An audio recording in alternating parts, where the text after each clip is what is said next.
presents the Buffalo Wild Wings High School Football Game of the Week. Brought to you by Fairfield Medical Center, Park National Bank, Dagger Law, the Frank E. Smith Funeral Home, Fairfield Federal, Standing Stone Bank, Fairfield DD, North Body Shop, Personal Touch Party Rentals and Events, the Edwards Insurance Agency, Buckeye Toyota, the Carriage Company, Huddle Tire and Auto, the Fairfield County Commissioner's Office, South Central Power, Sheridan Funeral Home, and Buckeye Lake Marina.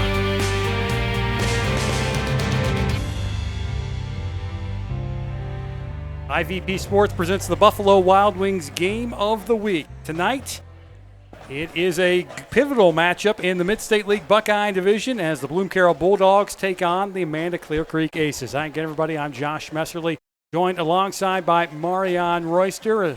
We welcome you into the Personal Touch pregame show. Marion, very pivotal matchup. Both of these two teams coming in with one win already under their belts in the Mid-State League. And you really get the sense that the winner of this game tonight kind of puts themselves a little bit in the driver's seat as far as the conference race goes.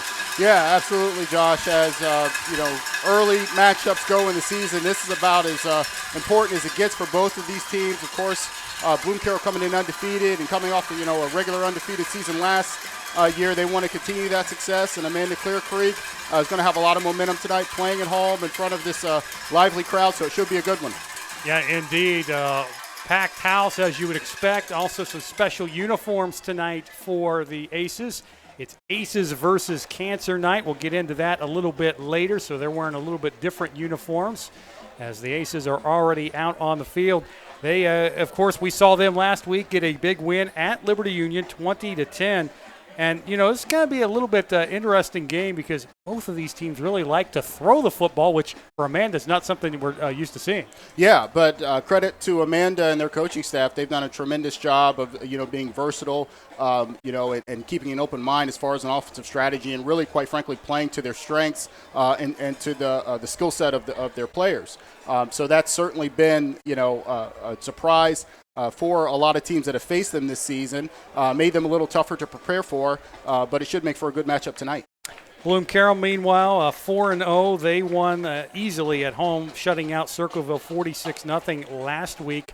They're a team that got to the state semifinal, of course, a year ago. And, they're a team that over the years has been more offensive-minded, more pass-minded. But in the last year or two, Coach Bartholomew really talked about trying to switch it and be more of a defensive team. And, the way they played last year and so far this year, you can see that's paid off. Yes, he's been very successful in that aspect of trying to change the focus and the philosophy of this team. And, again, just it speaks to the versatility of the coaching staff. They had an all-everything quarterback in Otto Kuhn. He left, not that their quarterback now, KJ Benedict, hasn't done a tremendous job. He has.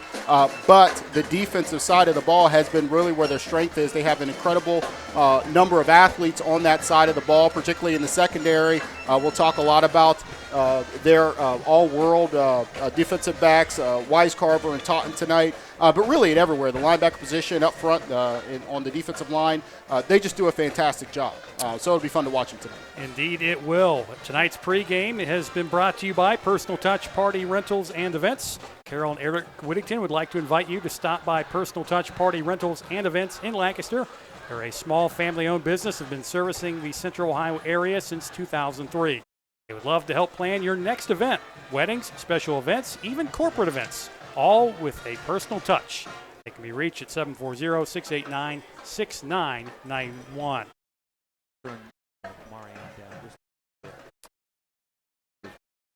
And we will also mention that tonight's kickoff is brought to you by Sheridan Funeral Home. Sheridan Funeral Home is proud to be supporting the high school football. They have been servicing the communities of Lancaster and Fairfield County for over 100 years. Amanda won the toss, and they deferred, so Carroll will be receiving, and they will be moving from south to north here at the pit, one of the coolest venues in Central Ohio. They've made some improvements, new lighting, a beautiful video board off to our left as well. You saw that early on, and just a beautiful venue and a great setting for high school football. Absolutely, and we're, 10 minutes into this broadcast, maybe 5. I thought we were going to talk about the scoreboard even earlier than that. I mean, it is really just impressive. Makes, again, as you said, Josh, for a venue that was already a great place to watch a game, that much better. It's just really cool. Yeah, there you get a look at. That's college football quality right there. And Jonathan Weaver tees it up and lets it fly, and taking it a yard deep in the end zone, or near the end zone, is Armentrout getting up across the 15-yard line, and that's where he is taken down, and that's where Bloom-Carroll will start first and 10. KJ Benedict, a 5'8", 165-pound senior quarterback, will bring the offense out for the Bulldogs. And Bennett, I'm sorry. Go ahead, Moran. I was just going to say Benedict, just a great player. Just nice to see that they were able to really not miss a beat against the graduation auto-clearance. He's done such a tremendous job last year and even into this year. Yeah, indeed. Honorable mention, All-Ohio last year was KJ Benedict. They'll send Wisecarver in motion on the end around. He tries to cut it upfield, but he's taken down immediately as Trayvon Miller comes up to make the stop. Taven Miller was on the tackle for the Aces. Yeah, it's pretty good coaching and pretty good talent when you can graduate a talented quarterback like Otto Coons, bring in KJ Benedict, and really not miss a beat. Absolutely, yes. Gain of 1 on that jet sweep. Ball spotted at the 18. As you hear the cowbells ringing here at Amanda-Clearcreek. Benedict will reset the running back Plants. You'll see Plants and Armentrout in the backfield. Play action. Benedict will try and throw it out to the sideline and threw it too far. They're trying to find Corey Casto on the Bloom-Carroll sideline. Incomplete. They'll bring up 3rd and long. Yeah, great job there by the Clear Creek defense. Did a nice job of being prepared for that boot action from Benedict. Handled all the keys. Again, they had the long, the short, and the medium covered there. Really nowhere for Benedict to go just to make a tough, try to squeeze in a window there. Bloom-Carroll try and convert a 3rd and 9. They are 43% this year on 3rd downs. As Benedict looks over to the coaches, as you get a good look at KJ Benedict. And he'll now change up the call. There's an empty set here on 3rd and long. And whistles and flags will start this one before it stops. They stop it, before it starts. Good ball. False start. Offense. Number 70. 5-yard penalty. Remains 3rd down. And that is John Evans, our referee tonight. You know, and Josh, when you talk about the keys to the game, we talk from the Bloom-Carroll side of the ball. Number 1's got to be cutting down on penalties. You saw one right there. The easiest way to keep Amanda-Clearcreek in this game is to make mental errors such as that. And that was something Coach Bartholomew really emphasized when he talked to us by email this week. Benedict will swing it out to Wisecarver, trying to cut up field. He's going to get wrapped up and taken down around the 20-yard line, well short, and he'll bring up a punting situation. And if you're the Aces, that's pretty much the perfect way you want to start this game. You know, this offense is very high-powered, gets things on the board quickly. So, great job by the defense there to force them to 3 and out. 19, Chase Plants. Back to receive the punt for the Aces. Plants to punt it. Grant Geiler to return it. A short kick that Geiler will fair catch just inside of Aces territory. You already mentioned a couple of the keys, but what are some other keys to the game for these two tonight, Marianne? Yeah, also for Bloom-Carroll, I think it's important as they come out on defense to not let Amanda-Clearcreek get out to a fast start there. They were able to do that last week against Liberty Union, and it really proved to be the difference in the game. And also really just, as I say, eliminating the ghost of the pit. We talked about how amazing of a venue this is. It also makes for a very tough place to play for the visiting team coming in. Last time Bloom-Carroll came in here, they lost the game 21-14. So they'll want to, not worry about and do the best they can against a team like this in this kind of venue. Yeah, actually the home team has won the last 4 in this series. As here's a handoff straight ahead and plowing into Bloom-Carroll territory was Hunter Matheny. as Chase Plants met him right inside midfield. For the Bulldogs. And some keys to the game for Amanda-Clearcreek. First and foremost, I think we saw in that play, they've got to match the physicality of Bloom-Carroll on both sides of the ball. Very, very important to do that. Secondly, they can't get discouraged on offense. They really have to continue to play their game, even if they're running into a brick wall, so to speak, with this great defense. And their defense, Amanda's that is, really has to bring its A++ game to keep the offense in the game. Second down. Here's going to be another carry by Matheny, and he was swallowed up right away as the front three for Bloom-Carroll makes the stop. Nick Toole leading the charge for the Bulldogs. And again, you saw there just so many talented players on that defensive front, starting with number 58 and Curry making a stop there. Also number 71, Kalen Craner. Guys just, maintain their gap responsibility and make tough running lanes to get through. There's a good look at Nate Hunter, the senior quarterback for Amanda-Clearcreek.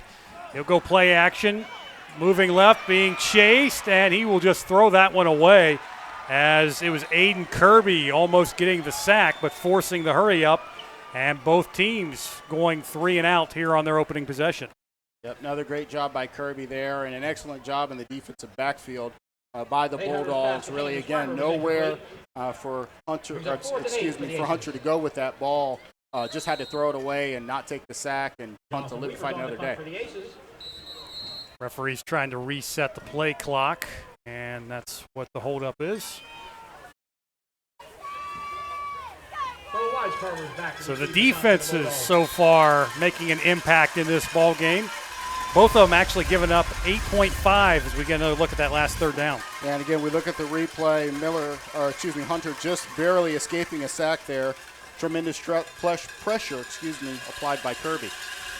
And both defenses averaging 8.5 allowed per game, so we knew it might be a little bit of a defensive struggle. Here's Wisecarver on the return. He's taken down right away as some good coverage by the Aces on special teams. And the Bulldogs will take over about where they gave it up their last possession. Yeah, so they'll get another shot there. Great job there on the coverage by Hunter Matheny, and it's very imperative in the kicking game that Amanda-Clearcreek stays that sharp. Those athletes on the Bloom-Carroll side of the ball, Bo Wisecarver, Brandon Totten, they do a great job in the return game, and that can be another way that they can blow this game open. So another crack at it for the Bloom-Carroll offense.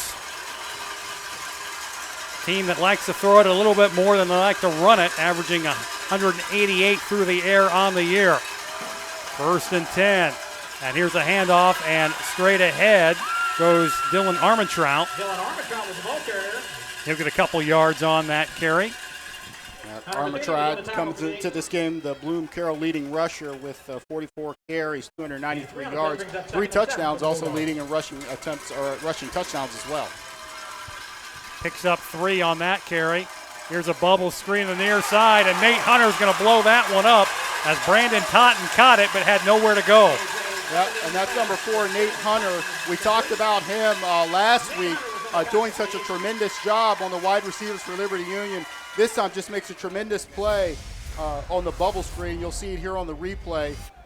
Benedict takes the snap, just tries to get it out there very quickly to let Totten try to make a play. Hunter doesn't give him an opportunity to do so.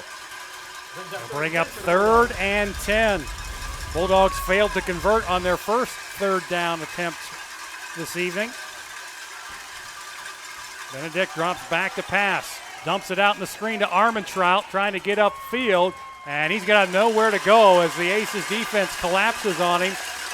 And he'll bring up another 4th down. And you see a play like that, Josh, and it's obvious that the Aces have been coached very, very well coming into this game. They snipped that screen out immediately. Number 27, Bobby Perrott, didn't make the play there, but was retreated back from his rushing position to make it difficult on that screen. Back to receive the top of the Aces, number 7, Grant Geiler. Geiler back deep to wait the punt from Plants. Geiler's got some room on this return as he moves off to the sideline, down the sideline, and into Bloom-Carroll territory, inside the 35 to the 34.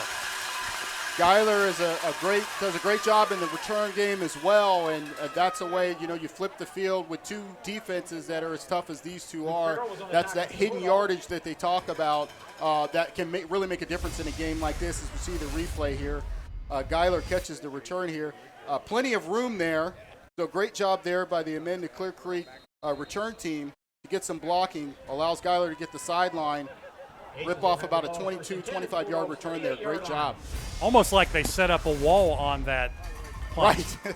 Although I didn't really see a line of Aces players on the sideline. Second opportunity for the Aces on offense. And here's a handoff to Matheny. He gets out of it but coughs it up. And let's see if the Aces got it back. Yes, the officials say Amanda-Clearcreek football.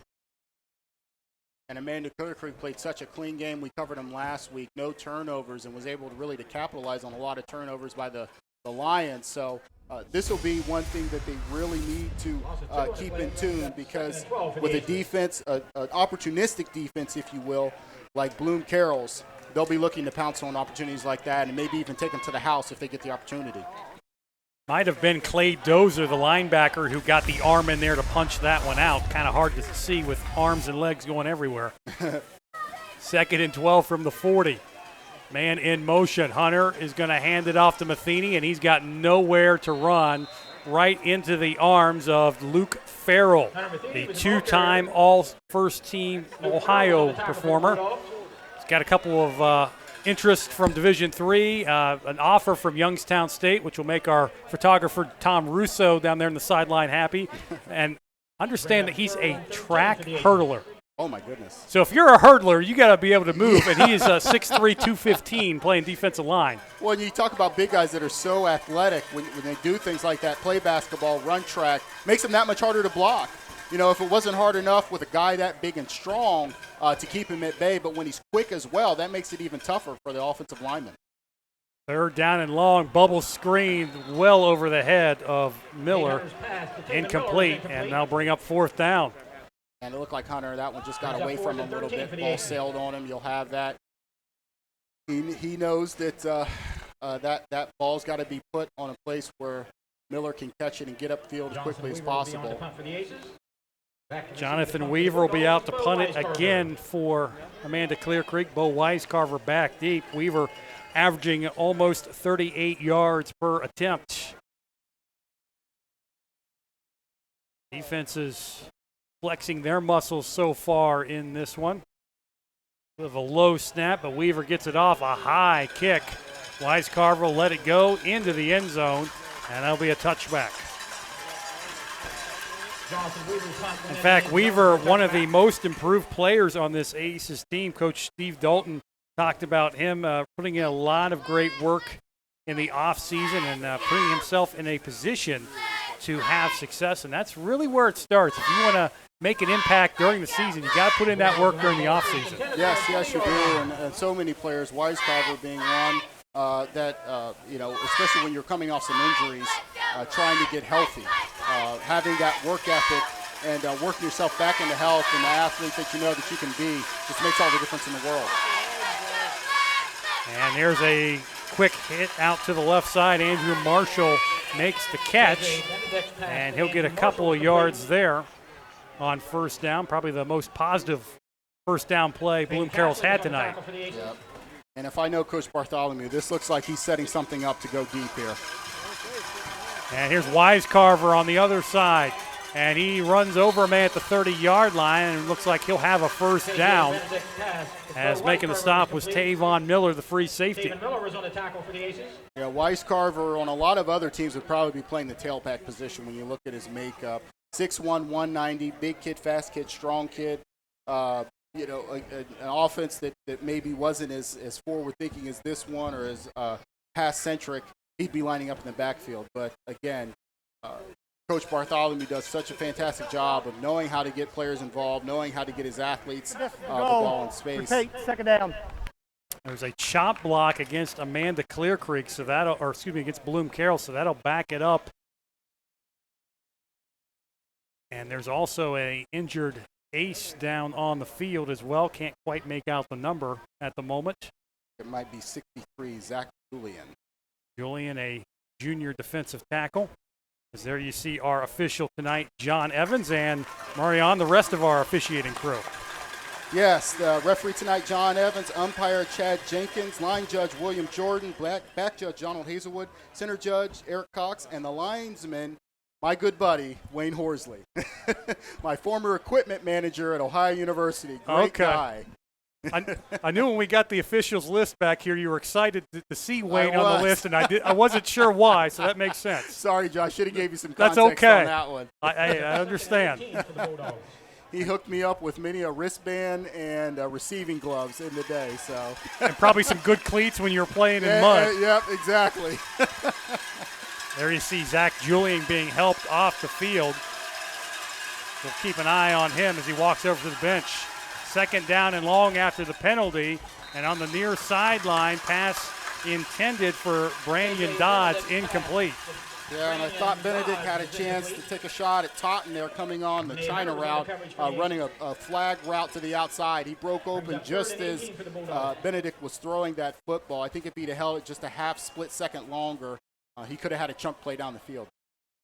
Brings up third and long again for Bloom-Carroll. Both teams really have been third and long this evening.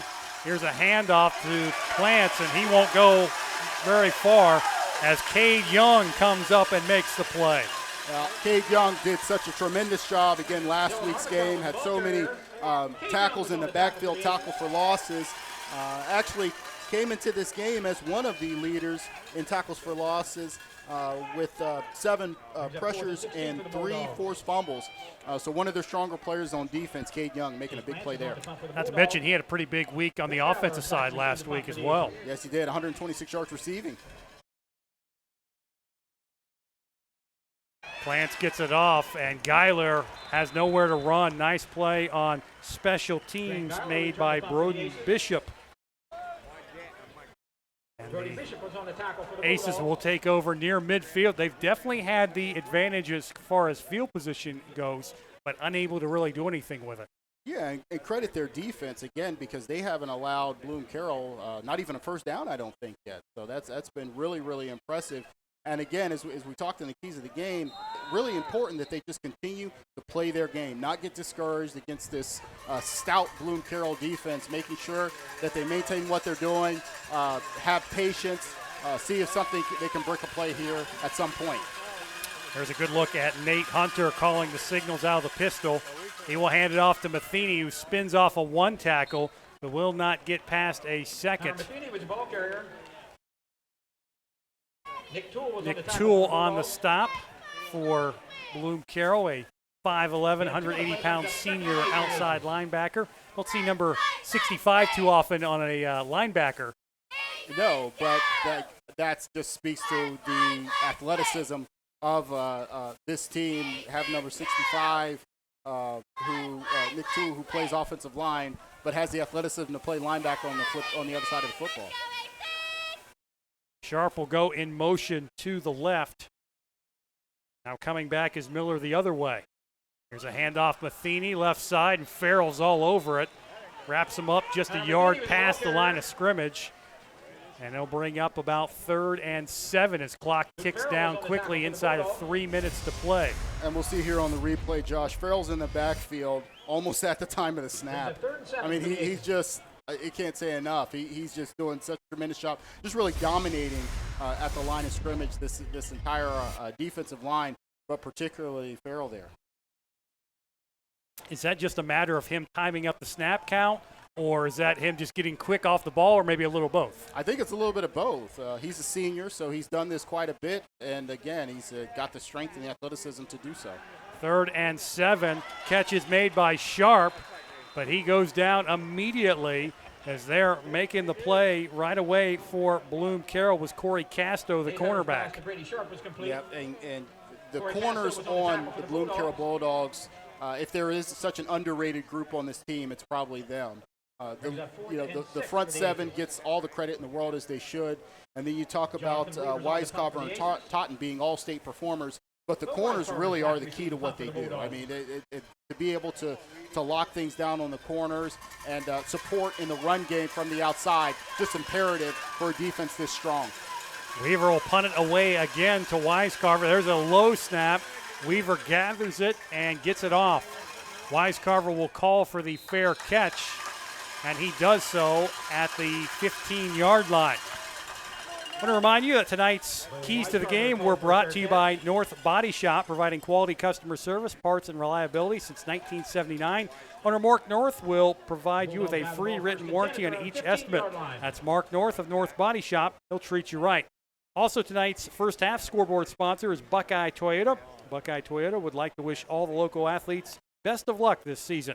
Buckeye Toyota is your hometown dealer that's here to help. Visit us online at mybuckeyetoyota.com. 1:24 to go in the first quarter, and not much has gone on except for punting tonight.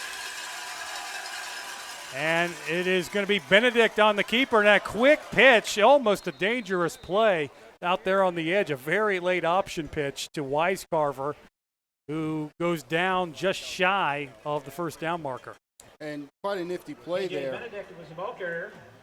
Just to see Benedict shoot out the back door after pulling that the gift to the running back, and then had the option to pitch on the corner there.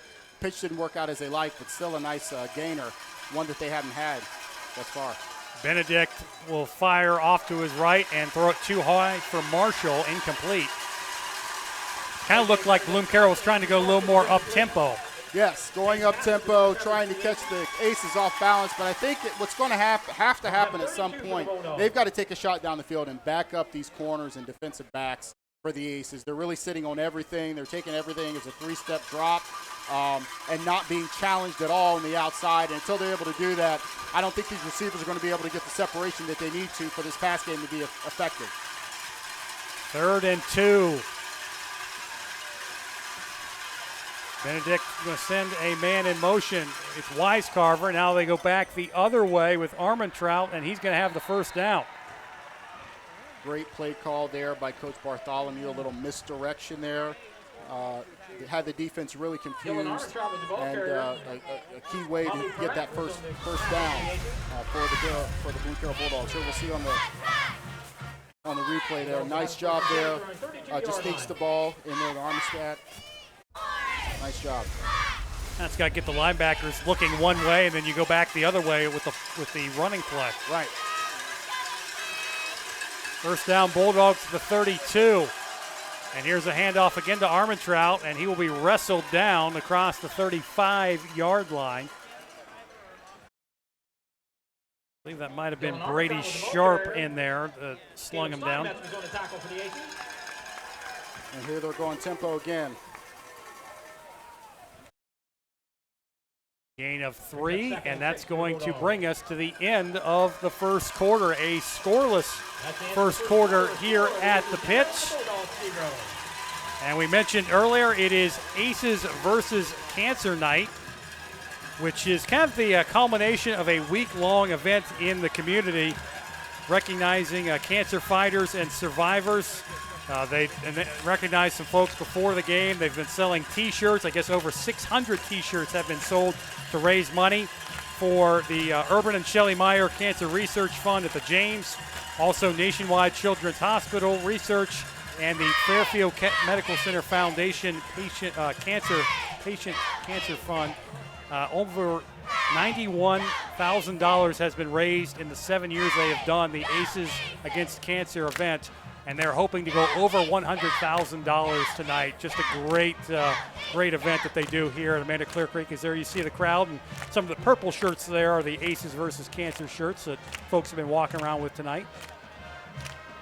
It's great to see, initiatives like this. You see a lot more of them, Josh, with coaches just being aware and wanting to develop their players as men and as people and as pillars in the community, and not just good football players. Not that it's not important to be a good football player, a good student athlete, but to really be a well-rounded person and complete that. And kudos to Coach Dalton and the entire Aces staff and all the Aces players. It's just really a great program, great initiative, and the money that they've been able to raise and that they're able to support is really tremendous. A lot of media folks here. Jared Smalley. You see Channel 4's Jared Smalley here as well. 2nd and 6 from the 36. And a handoff, and not much running room there as Broden Bishop, the backup quarterback, gets a carry. And he will pick up a couple there, and he'll bring up 3rd down.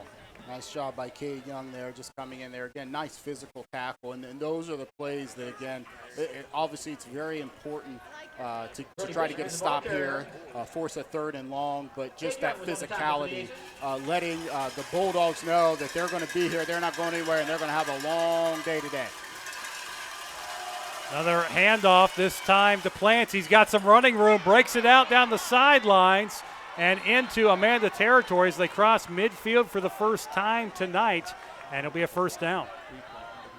Yeah, fantastic job there by the offensive line, particularly by number 59, Kevin Tyler. We'll watch it here on the replay, on the counterplay, just coming through. Look at it, just following. Nice job by Plants there, following the blocks there, and then just laying out the ace defender. Fantastic job. 1st and 10 from the 40. And maybe a little miscommunication there. It was just a deflection off the hands of Brandon Totten, incomplete. Nearly an interception as Miller came up and almost made a diving pick. Yeah, very fortunate that one didn't turn out into a turnover for the Bulldogs there. And as we see this year, and really throughout his career, KJ Benedict has been an extremely efficient passer. Over 80% completion percentage, and just does a fantastic job. Only 1 interception coming into this game, so he's going to put the ball on the money. It's up to the Bloom-Carroll players to catch it, make a play, and hold on to the football. Benedict's only thrown 2 picks in his career. Wow. And here's Plants breaking it up the middle, and he is going to win the foot race. Touchdown, Bulldogs. As Chase Plants goes right through the Amanda defense for his 2nd rushing touchdown of the season. Fantastic job by Plants there, but again, the offensive line of the Bloom-Carroll Bulldogs, we'll watch here on the replay, as Plants just gets through and just turns on the speed, but he was to the 2nd level before he even really got touched. I mean, just really hit the hole. Credit to him to really hitting it with aggression there and getting it in for the touchdown. And the kick is up and good on the extra point by Trayton McKee. That is good. Score, the Aces 0, the Bulldogs 7. So just like that, the game can turn as we get another look at the score. Yep, and here we'll watch here. You see the counter trap here, 70. That's Michael Shadwick coming through, throwing a nice block there, getting in the way. And great vision there by Plants, following his blockers and motoring into the secondary. And he's not going to get caught on his way to the end zone. There you see the marching band for Bloom-Carroll getting into it. Great turnout on a rather warm and sticky evening. We thought we were kind of beyond this part of the schedule, but unfortunately it's still a little warm. And a little warmer for us in the press box as well, but who's complaining? Thanks for I'll use my spotter board as a little fan for you. Any breeze up here is appreciated, that's for sure. Castle and Cavell and Miller back deep for the Aces as Trayton McKee has it teed up.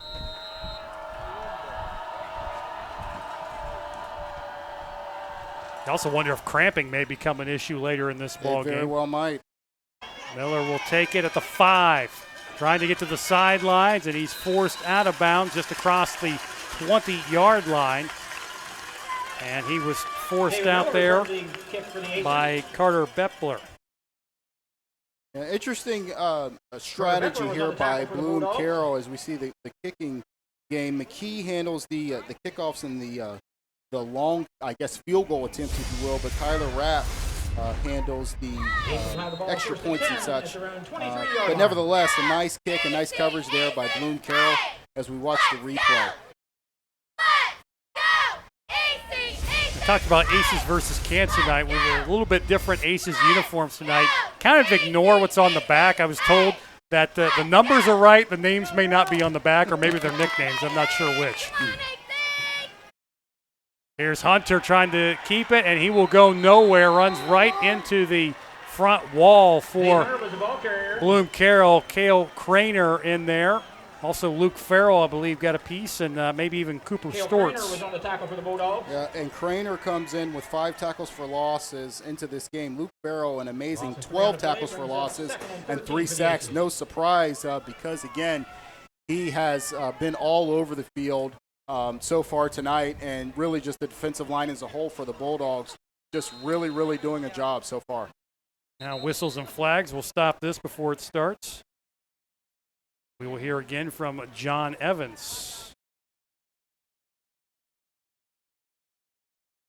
Dead ball. Snap practice. Offense 74. 5-yard penalty. Tail second down.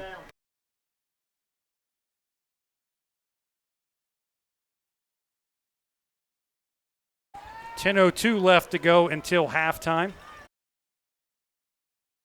It'll be 2nd and 18 from the 15 for the Aces. Hunter throwing out in the flats. That catch is made by Sharp as he gets upfield and gets a few yards. And Nick Toole there on the stop. We tick down. Nick Toole was on the tackle. 9:45 to go until halftime. Nice catch and run there by Brady Sharp. He does a nice job for the Aces in that short passing game. They like to look to him on a lot of the curl routes, bubble screens, things like that. But again, it's just so tough with these really fantastic corners for the Bulldogs to get anything going on the outside. Timeout, Aces. Timeout taken by the Aces. Our timeouts tonight are brought to you by the Carriage Company. And the Carriage Company is located at 1031 North Memorial Drive in Lancaster. Learn more at carriagecompany.com. Kind of catch our breath a little bit on this warm night as we talked about it. And players getting a chance to catch their breath. And really, maybe no surprise, Marion, that the defenses really have shown up and really made a difference so far here in the first half. Yeah, it's been pretty much what we expected. That Bloom-Carroll defense, again, comes in so accredited and does a nice job. But the Aces defense as well, other than that last drive, really did a nice job of stifling the Bulldogs offense early on, making it tough so things didn't get out of hand early. And what they need to do is just really put that last drive behind them, continue to work hard and focus on winning the battle at the line of scrimmage, not letting that running game continue to excel for Bloom-Carroll. An empty set for Nate Hunter as now the Aces will change it up. Still an empty set as they just move the receivers from one side to the other. Hunter will drop back looking deep, launches down the left side, and he threw it too far. Up the sideline trying to find his intended receiver, and that was Cade Young. Young just ran out of real estate here on the near sideline. Yeah, just led him a little bit too far to the sideline there, but the encouraging thing on that, the offensive line, of course, the defensive line only rushed 3 there, but the offensive line was able to keep Hunter clean on that play, gave him a little bit of time, probably a little bit early premature, but I don't blame him for taking a shot down the field, trying to make a play because it didn't look like there was a whole lot underneath either. Kepler in coverage for the Bulldogs as punting this one away is Weaver. Weiscarver will wisely let it roll out of bounds inside the 40. I see what you did there. I was, sorry, I had to at some point.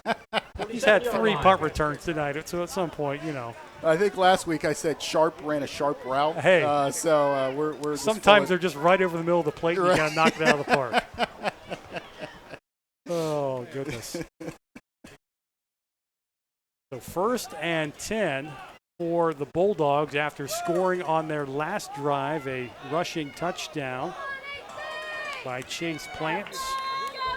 And now they'll go to work with 9:12 to go in the half. Plants stays in at the tailback position, He'll be in the backfield.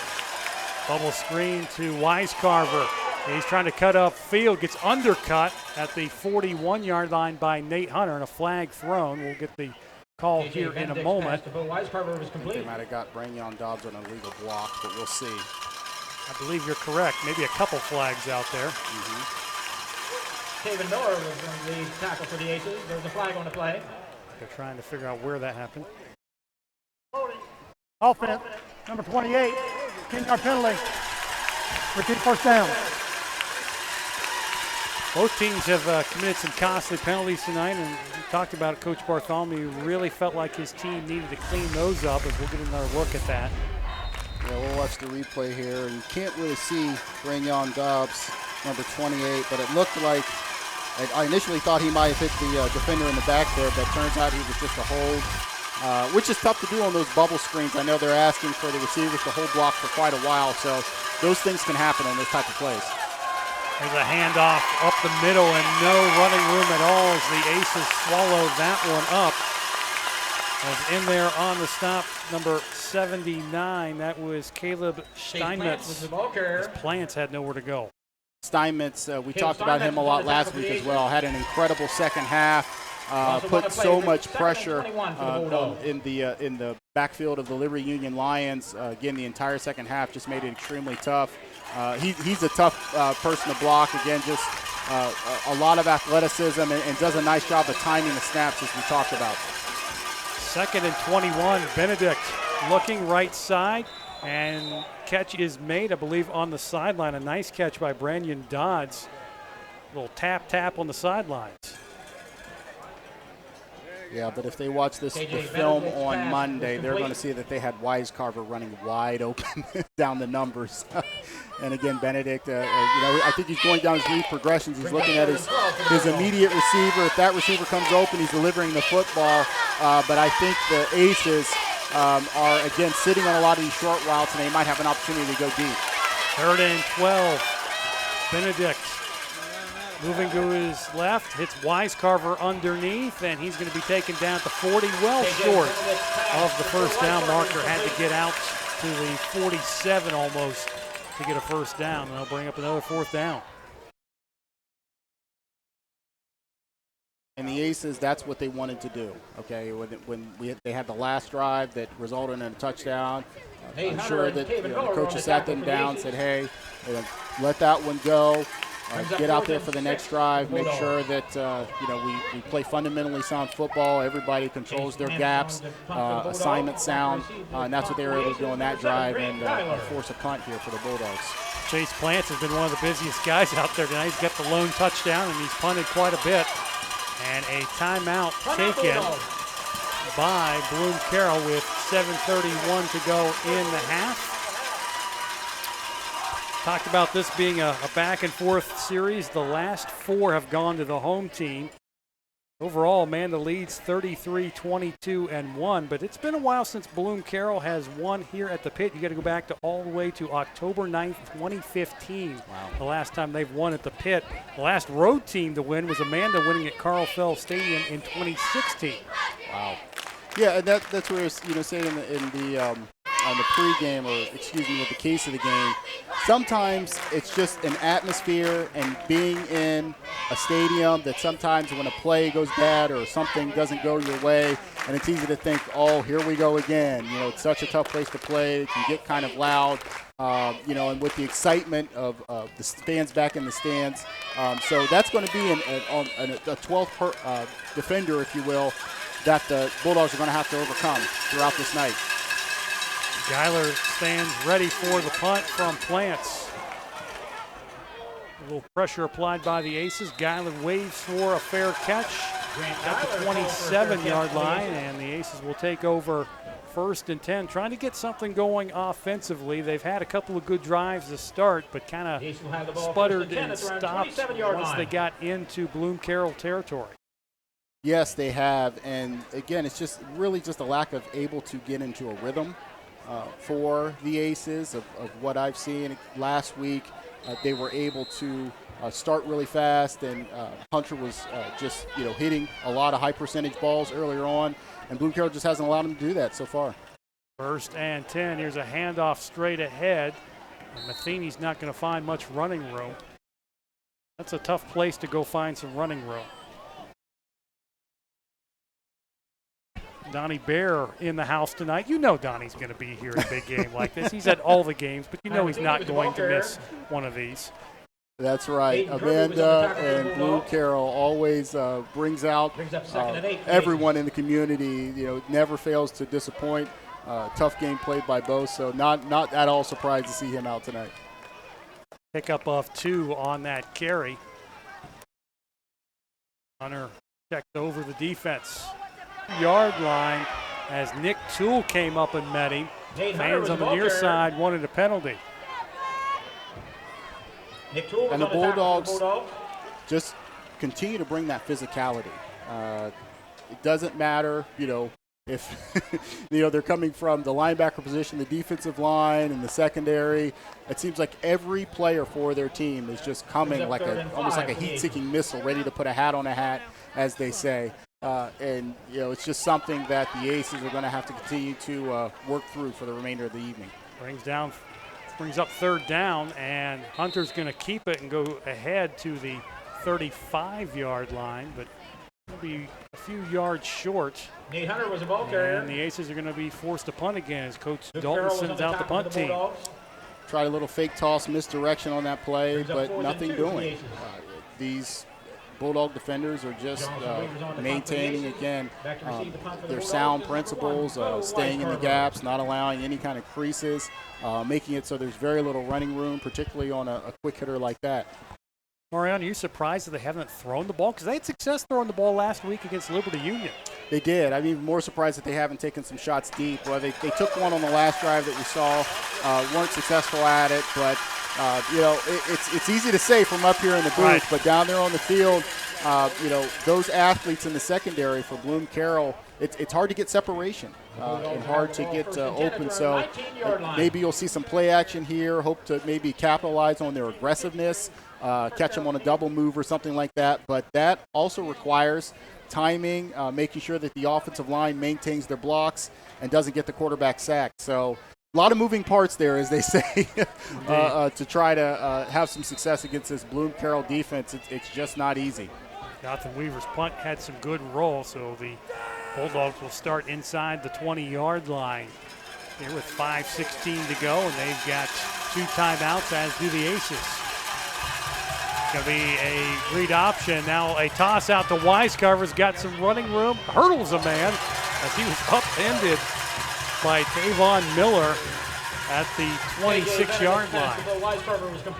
And plays like that have gained a lot of popularity, particularly on the collegiate level. You see that a lot, almost like an extended option play, as you said, Josh, but instead of a pitch, it's a backwards pass that allows the receiver to have a little bit more space and get the corner, but not a whole lot of room there. Tavon Miller doing a great job. Double move here, looking for Dodds down the sideline. A brings it in, and he will go out of bounds around the 35, actually just shy of the 35-yard line. Tremendous over-the-shoulder fingertip catch by Branyon Dobbs, and probably even better placement by KJ Benedict as we look here on the replay. Over the shoulder, that is a tough catch to make. Look at that. Just brings it in with his fingertips, able to stay in bounds and even get a couple extra yards afterwards. What a tremendous play by Dobbs. Wow. Is that what you call dropping it in the bucket there? Yes, by yes. KJ Benedict. And here's Armentrout on the carry. He's going to have another first down as things starting to open up a little bit offensively for the Bulldogs. Hunter was on the tackle for the Aces. And just going back to that last play, the one thing, can't say it enough, you talk about KJ Benedict, his accuracy. And that was on display there. And here's a handoff to Armentrout. And he's going to have near another first down. Back-to-back carries, getting 10 yards or so.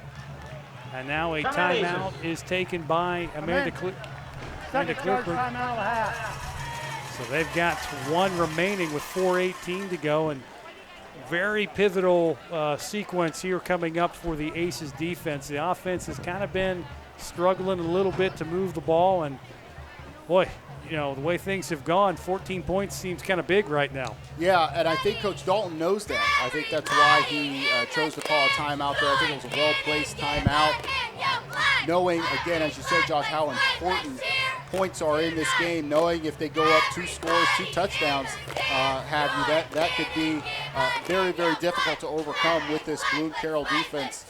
So difficult to move the ball and get points against. So, just give them a chance to regroup. You have a lot of players on the defensive side playing both ways, so give them a chance to catch their breath, make them understand how important it is to try to hold them to 3, keep them out of the end zone.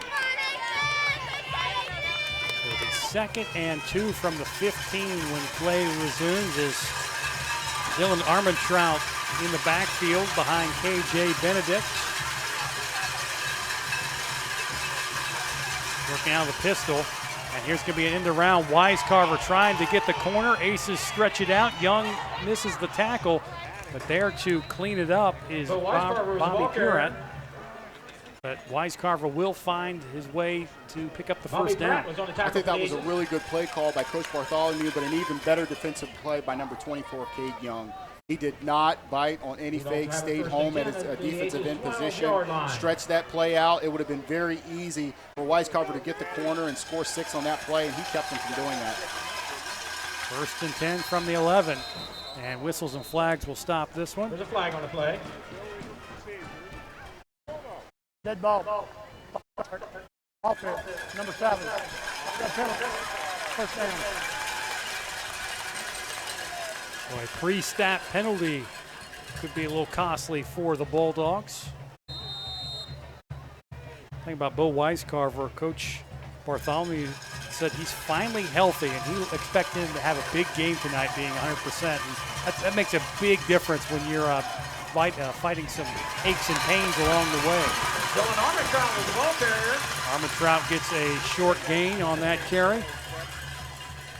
Bobby Pratt and Hunter Matheny. Nice job of pursuing pressure there by the Aces. Watch here on the replay. Great job. Can't see who that is. Looks like, it's number 6, Sharp. Great job of getting in the backfield early, really anticipating that run play, coming up from his defensive back position and getting a tackle for loss there. Very impressive. Matheny also in there to help clean it up for the Aces defense. 2nd and 15 from the 16. Pressure coming. Benedict gets it out quickly to Wisecarver. Cuts it upfield.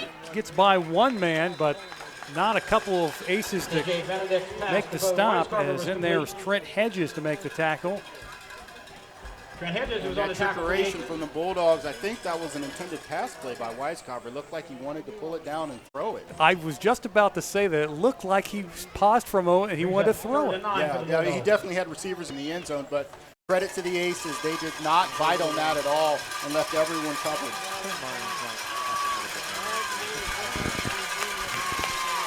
Brings up 3rd down for the Bulldogs. Big down for the Aces defense.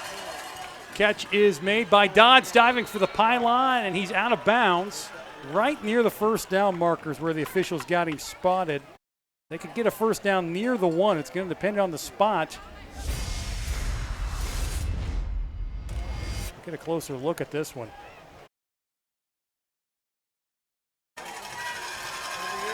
It looks like he steps out right there, right before he's able to send the ball. 4th and inches, and throwing for the end zone. Dodds has it for a touchdown. Looked like the Aces maybe were kind of a little bit flat-footed trying to get set up as the Bulldogs went tempo, but an easy pitch and catch for a touchdown. That, and we just saw Brandon Dodds put on a master class of receiving there as we watch the replay here. Just runs a tremendous route the first time around. Really runs himself open with push there on Hunter. Allows himself to get open, dives for the pylon, and then the next play able to get himself open as well, running a really nice route. And McKee tacks on the extra point, so with 2:05 to go until halftime, it's now Bloom-Carroll 14, Amanda-Clearcreek nothing. And we would like to remind you that the halftime band show is being brought to you by the Frankie Smith Funeral Home, Crematory and Monuments, family owned and operated since 1889. Check them out at funeralhome.com. Frankie Smith Funeral Home, respect for tradition, regard for change. And by Fairfield Federal, When it comes to our customers in our community, we go above and beyond to help, personal or business banking, whatever you need. We take it seriously because we know you do too. The difference is clear. Fairfield Federal Savings and Loan specializes in banking that revolves around you. Member FDIC, equal housing lender. Nice image there from our photographer Jason Roush of the Moon. It's kind of cooling off a little bit, or maybe the winds changed directions. I think a little bit of both, but I'm happy to see all of and all of that up here in this warm booth. We'll take it. A short kick by Miller will take it, and he'll get up across the 30-yard line and out of bounds.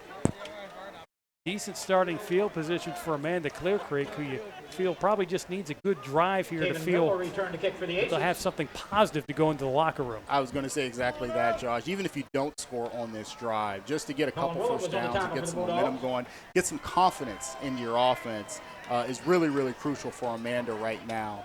I believe they deferred, right? So so they will take the ball at the beginning of the second half. So again, to have a little bit of positive momentum, really just to not go 3 and out right here, crucial for the Aces.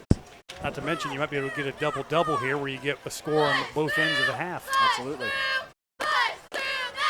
Hunter will go up the middle and has nowhere to go. As Luke Farrell and company there to make the play, and that's something they really have specialized in is gang tackling. As Bloom-Carroll will take a timeout, they've got one remaining. Bloom-Carroll, second charge timeout of the half. Yeah, this defense, if it's possible, Josh, I think might even be not as recognized as they probably should. I mean, this defense is just absolutely tremendous. You mentioned it, the way they run to the football, the way they smother their opponents is really second to none. Thus far this season, they've had, I think, 2 shutouts so far this season. And going back into last season, they had such a fantastic year. Pitched 5 shutouts last season and forced 16 turnovers and only allowed more than 10 points twice all last season. Yeah, the high water mark was against Mentor Lake Catholic, 17 points. Exactly, and that was in the state semifinal game. So, what they've been able to do and accomplish, and again, as you said early in the game, completely almost changed their focus of what they were before, of such a high-strike, offensive-powered football team. Just the ability, the diversity to be able to change their philosophy, just very, very commendable. Hunter going to go down the middle for Miller. He's got a first down, and a flag thrown in as Miller was hit high by Brandon Totten, and that may be targeting. And we saw a lot of that last week at Liberty Union by the Aces. Yes. You got to think if they want to get back in this game, they'll need to have some more of that as the officials get together and discuss what they saw. Looked like a high hit initially as we get another look at it. Yeah, we're watching the replay here. Yeah, and that's just a helmet-to-helmet. There's no flag on the play. It was a clean tackle. So they wave it off. Do you like that call? That's a trick question, Josh. The only reason I say, because I'm kind of a purist, old school, I would have said, of course, that, in my brain of football, that's a perfectly clean tackle. But if you judge off what's been called targeting throughout the season and on the other levels of football that we watch, particularly in college, that's usually a penalty. Here's a double pass down the sideline and too far for Avon Miller as the quarterback on that play on the double pass. That was Trent Hedges trying to throw it downfield and just could not connect with his teammate.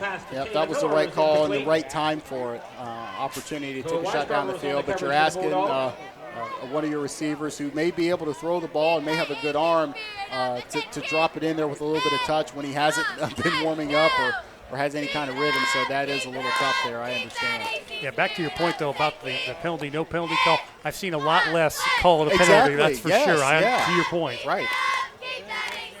Hunter rolling right, trying to dump it on the screen. Miller's dropped immediately, ball comes free, but the officials say he never had it.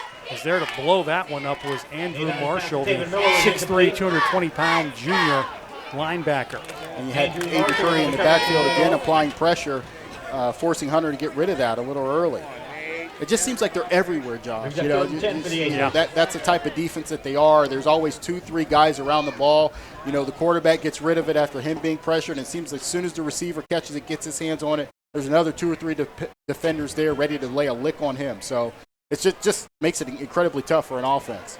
Both teams still have a timeout remaining with 1:26 to go in the half. Play clock down to 2, and they just get it off. Hunter launches it deep down the left side. That one's broken up. A good play defensively by Broden Bishop, as the pass was intended for Cade Young. And they'll bring up 4th down, and once again Jonathan Weaver comes calling. And you're asking a lot, and I know, you know, the Aces have a lot of confidence in their receivers out wide. And while they're tremendous athletes, you're asking a lot for them to just win one-on-one on a straight go route against these corners in the secondary of Bloom-Carroll. It's just a really tough ask. And then asking them to come down with a 50-50 ball, something like that. But, you know, you do what you can. You try to move the ball as you can against a defense this tremendous. Weaver lets this one go once again. Weiscarver comes up. He will take it. Misses one man. Gets to the sidelines. And runs out of bounds as he was forced out of bounds by Miguel Lobo. 1 minute, 10 seconds left on the clock. Plenty of time for the Bloom-Carroll offense to make a run here. Pretty good starting field position at the 34-yard line. 34-yard line. Minute 10, and the clock stops after first down in high school. That's an eternity. Yes, it can be, and they still have one timeout. Almost feel like the Aces need a big play just to feel good about themselves. They have not really had a lot go right recently as we see a late player run on for the defense. Here's a handoff up the middle. Not much doing there as Armentrout gets the lug. And we'll see if they run tempo here yet to the line of scrimmage. You know, don't forget, Josh, you know, a nice kicking game as Bloom-Carroll normally has could result in 3 points as well. Indeed, and catch is made by Dodds at the 40. He goes down right away. KJ Benedict's pass to Brandon Dodds was complete. Nate Hunter was on the tackle. Nate Hunter on the stop on that last play. Clock ticks down near 30 seconds. Benedict's going to keep it around the left side, and he will get a yard or 2 at the most. Benedict was the ball carrier. As they were waiting for him. And they're on the stop, number 50 for the Aces. And that is Wyatt Deddy. Green Geiler was on the and tackle. early on to slow the play was Brady Sharp. Nice job there. Not biting on the fake. And there's been a couple that Benedict's had where he's been able to pull out and make a really nice run there. So great job at getting him stopped in the backfield. 4th down. Bulldogs lining up to go for it. And now they're just going to let the clock run out. And that will take us to halftime. A very defensive effort initially, and then the Bulldogs put 2 on the board. And at the half, they lead it 14-0. Stay tuned for the halftime band show. It's coming up next. You're watching the Buffalo Wild Wings Game of the Week on IVP Sports.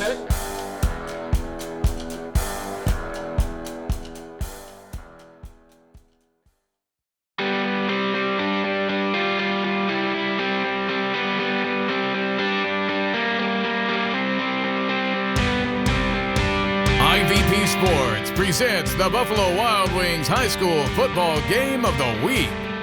Brought to you by Fairfield Medical Center, Park National Bank, Dagger Long, the Frank E. Smith Funeral Home, Fairfield Federal, Standing Stone Bank, Fairfield DD, North Body Shop, Personal Touch Party Rentals and Events, the Edwards Insurance Agency, Buckeye Toyota, The Carriage Company, Huddle Tire and Auto, the Fairfield County Commissioner's Office, South Central Power, Sheridan Funeral Home, and Buckeye Lake Marina.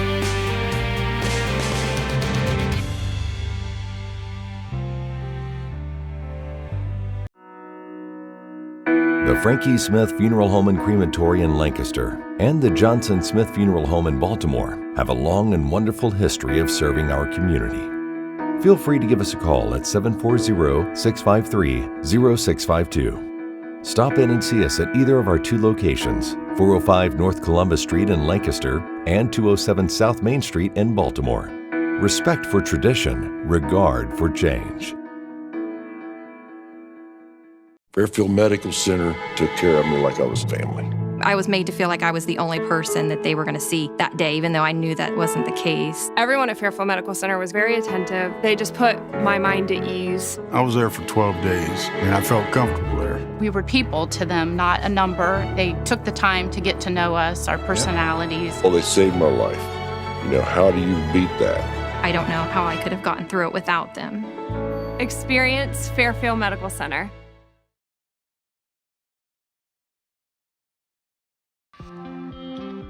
The Decorative Arts Center of Ohio offers amazing tours of the historic Reese Peters House, along with art classes, exhibits, and public programs.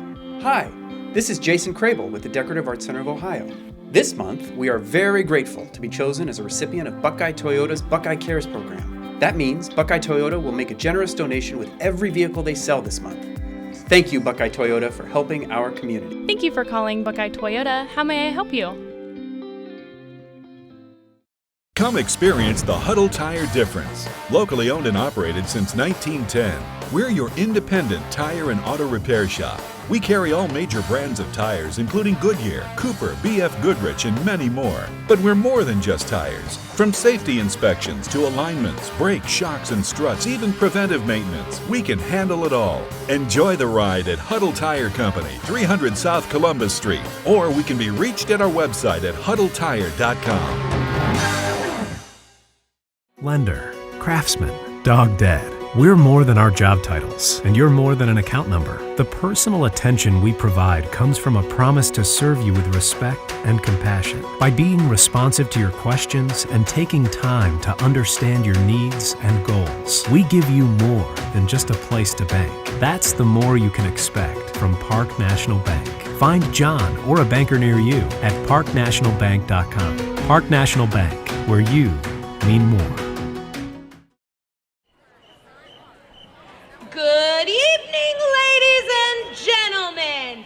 Introducing the 2021-2022 Amanda-Clearcreek Marching Band. Under the direction of Corey Meyer, Alicia Strasser, Elise Copeland, and Courtney Baldo. We would like to kick off tonight's show with some of the biggest hits from 2020. We open with AJR's Bang.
Mikey Coolwine, twirling to the Ava Max hit song, Kings and Queens.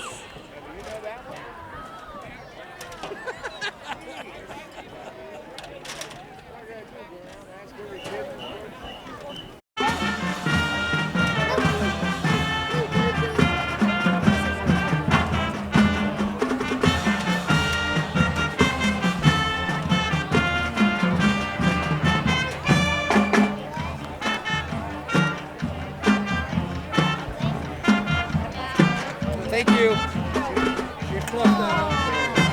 And there we go. Feel the air rush? Yeah. It lasts about 20 seconds. There we go.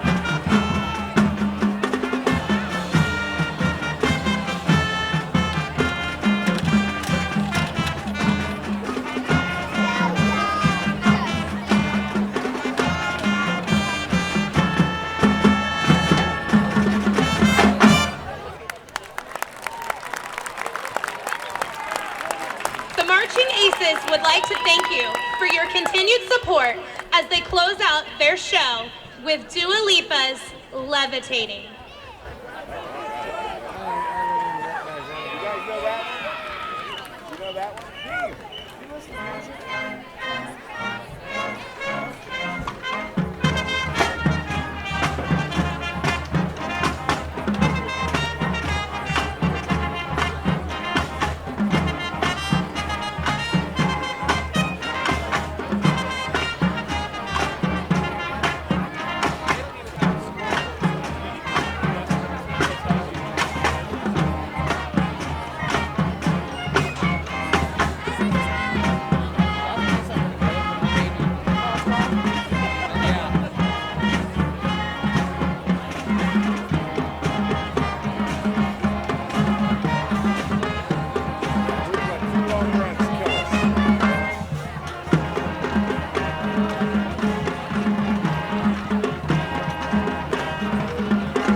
Life is unpredictable.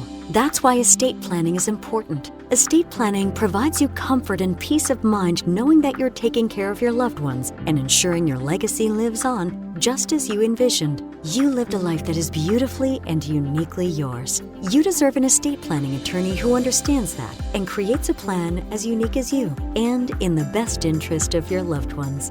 You deserve the local, trusted, experienced attorneys at Dagger Law.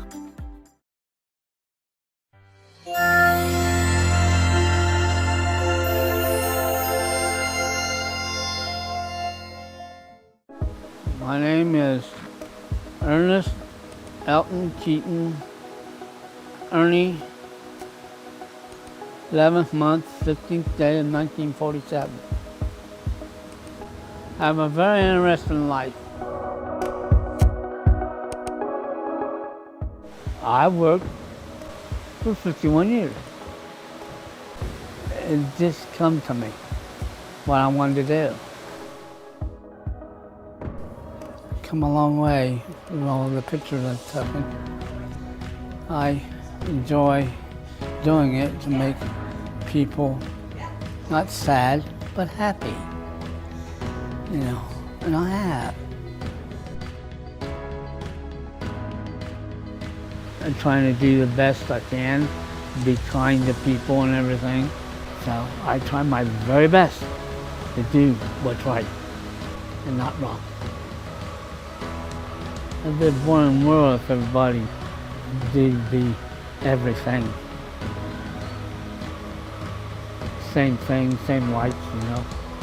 It'd be a boring world, I think.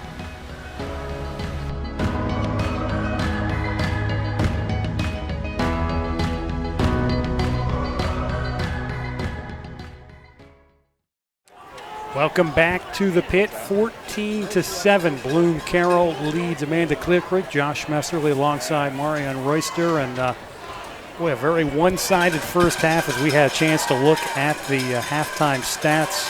And as you would expect with a 14-0 game, not as much as we get a chance to check those out, Marion. All in favor of the Bulldogs, surprisingly, right? Yeah, that's what you would call almost a clinic tape when it comes to defensive football by the Bulldogs. But again, 119 yards on the ground, able to play ground control, and of course the job they did defensively. And no turnovers, surprisingly, for either team as Miller gets on the return and is tackled by a host of Bulldogs. We get another look at the stats.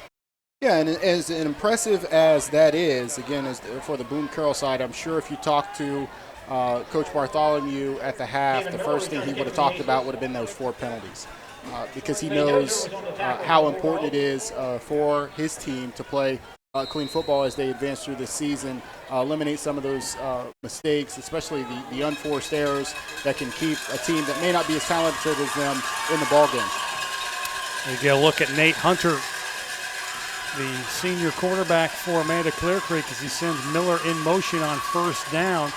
That's going to be a Matheny straight ahead, finds maybe a yard there. Aces really didn't have a lot of success running up the middle in the first half against the stout Bulldogs defense. What might they go to here in the second half to get some more success? Well, I think just first and foremost, just be a little bit more creative on the offensive side. Maybe look to get your athletes the ball in different spaces and open spaces. Maybe attack kind of the short middle over the middle for the offense, and then those things like that, cadence, that can maybe get you some easy penalties, pick up quick 5 yards. Approachment, defense, number 59, 5-yard penalty, remains second down. Well, that'll be a free 5 yards for the Aces, and at this point they'll take whatever they can get. Yeah, and that makes a huge difference because, again, instead of looking at 2nd and 8, you're looking at 2nd and 4, much more manageable here for the Aces. There's a handoff to Matheny, and he will get another yard, trying to push the pile forward. He'll get out to about the 33-yard line. Has Toole in there amongst others. Kirby also in there for the Bulldogs. As Hunter Matheny, some hard yards tonight. 8 carries and 5 yards prior to that last carry. Yeah, and he's ran so hard tonight, but when you look at that defensive front, particularly the front 3 of Kirby, Craner, and Farrell, it's just so hard to move those guys. And again, the quickness that they have just makes it a very, very tough ask for the offensive lineman to get any kind of movement or pressure on the other side of the ball. So off tackle might be some things they look to do, or maybe some quarterback power as well. 3rd and 3. Here's a handoff over right tackle. And it's going to be real close to the sticks. It depends on the spot. That carry was Miller. And he's going to be yards short. Aces are going to go for it. Quick to the line, trying to catch the Bulldogs off target here. Maybe a little trick play, or see Hunter was walking off for a second. 3 in the backfield behind Hunter. He dropped the snap, and that's going to result in a turnover on downs. And I can't fault the Aces, as crazy as this may sound. I don't fault the Aces for going forward on the other side of the 50 there, understanding that this is a time in the game you come out, you want to make sure that you're able to amount to some sort of drive and keep things going. You really want to take a chance there to see if you can get something going. But you might have some early anticipation on the part of Miller there, Hunter, that was just. He just maybe might have jumped a little bit, lost concentration for half a second, drops the ball, and then that kills the play dead before he can even get started. And as quick as the front three, as you talked about how dominant they've been tonight for Bloom-Carroll, as quick as they are, that may have caused it too. Here's a handoff up the middle, and Plants rips off a big one for a first down. He's done such a nice job tonight of really hitting the hole, taking the handoff, and just almost like he shot out of a cannon, very aggressively off tackle there as we watch the replay. Breaks the tackle there, gets in the secondary and lowers his shoulder and gets a few more. Let me correct myself. That was Clay Dozer on the carry. And here's an incomplete pass on the right side, but a flag comes in. As in on coverage was Castley, as Casto is the intended receiver from Benedict, but it looked like he might have arrived a little early, Castley did. Yeah, the home crowd doesn't like it, but I think that's the right call there. Just a little early, came over his back, and they're going to get him for a pass interference on that one. We'll get the call here from John Evans. Do they assess it?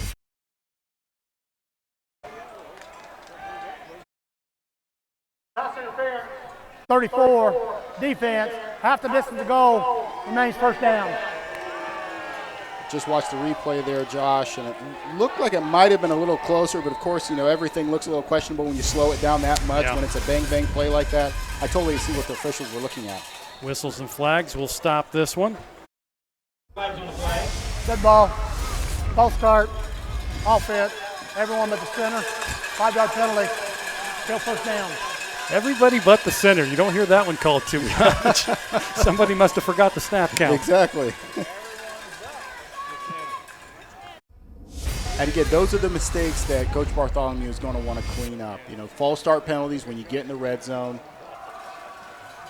Here's Plants on the carry, or rather that's Dozer again. Dozer was the ball carrier. Dozer getting a couple of lugs here to start the second half, and he gets near a first down. Dozer came into this game with only 3 carries, Josh, so interesting change of pace here by Coach Bartholomew, but Dozer's really looked like he's, kind of stepped in there and not missed a beat. And we have the official stoppage. I think they did signal first down. So that's what the stoppage is. The Bulldogs earned a first down. It'll be first and goal from the 7. As you see Benedict fake it. Now the end around.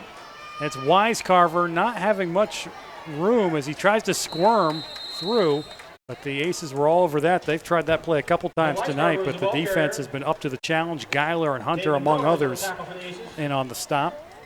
And again, credit the backside on that time. It was Brady Sharp. We'll watch the replay here. Sharp's there. You'll see him there, number 6. Stretches Wisecarver out. First to get hands on him, doesn't get him to the ground, but allows for a host of Aces defenders to push him out of bounds there. It'll be second and goal. Handoff, Dozer bangs off a one defender, and he is in for the touchdown. Clay Dozer was the ball carrier for the Bulldogs touchdown. So Clay Dozer picks up the touchdown and makes it 20-0 in favor of the Bulldogs. We usually see Dozer do the majority of his work for the Bulldogs on the defensive side of the ball, but again, change of pace. Coach Bartholomew throwing him in the backfield, running very hard, getting the tough yardage there, getting in the end zone for another 6 for Bloom-Carroll. Key to tack on the extra point, and it's blocked. McKee was 3 of 4 entering this game. So it looked like the right side of the Aces defense caved that one in to get the block. Probably the most positive thing tonight for the Aces that just haven't really had a lot going well for them, especially on the offensive side. They played so well early on defensively. You just wonder if being on the field so much in the first half is starting to catch up a little bit to the Aces. I would agree with that, Josh. It certainly would take its toll when you're on the field that long. And we talked about it before. You have a lot of these players that play both ways. And while, you're on offense, a lot of times you expend a different type of energy when you're on defense. Running to the football in that pursuit can get you tired that much quicker, which can really make a difference. And I think it's played a toll here on the Amanda-Clearcreek Aces. So they really need to, we say it as we've said several times already, but very important for them to just get some sort of sustained drive, positive momentum on offense. They really need to see that. See what they can do here as Miller comes up on the kickoff return, brings it out across the 25 to the 26-yard line. Aces have had decent starting field position. It's not like they've been backed up most of the night, but they get to about midfield, maybe push a little bit into Bulldog territory, and then for whatever reason the drive has stalled, and they've had to punt it quite often tonight. I can give you three reasons that's happened with Luke Farrell, Kyle Craner, and Hayden Kirby. I can't talk about it enough. Those guys have done such a great job on the defensive line, and Amanda-Clearcreek continues to try to get some push there in the middle of the field, running the football. Haven't had any success as of late, so I'd like to see him try to do some power, quarterback power, or perhaps even off tackle here on this drive. Here's a toss to Matheny out on the edge, and he will get out across the 30-yard line. Matheny's tried to get it going tonight. Seems like, I don't know if you noticed this, Marion, but it seems like the Aces have not spread it out as much as they did last week against Liberty Union. They really spread the field, especially when they had early success against the Lions. We've not seen as much of that tonight. No, haven't seen much of it, and there's different kind of schematic things. We're not in their meetings, so it's hard to say why. But when you have some success with things like that, and you have the versatility and the strength of this team has really been their skill players. They have guys with experience, guys that can make plays, and the ability to be able to get those guys the ball in space and creative ways of the football. The more you can do that, the more successful you typically are. Here's Hunter trying to keep it on the quarterback draw, and he goes nowhere. As you mentioned, that front wall has really stepped up. That was Kevin Tyler making the stop, the 6', 240-pound senior. Came in with 4 solo tackles on the season. Who also won on the play, brings up 3rd and 7 for the Aces.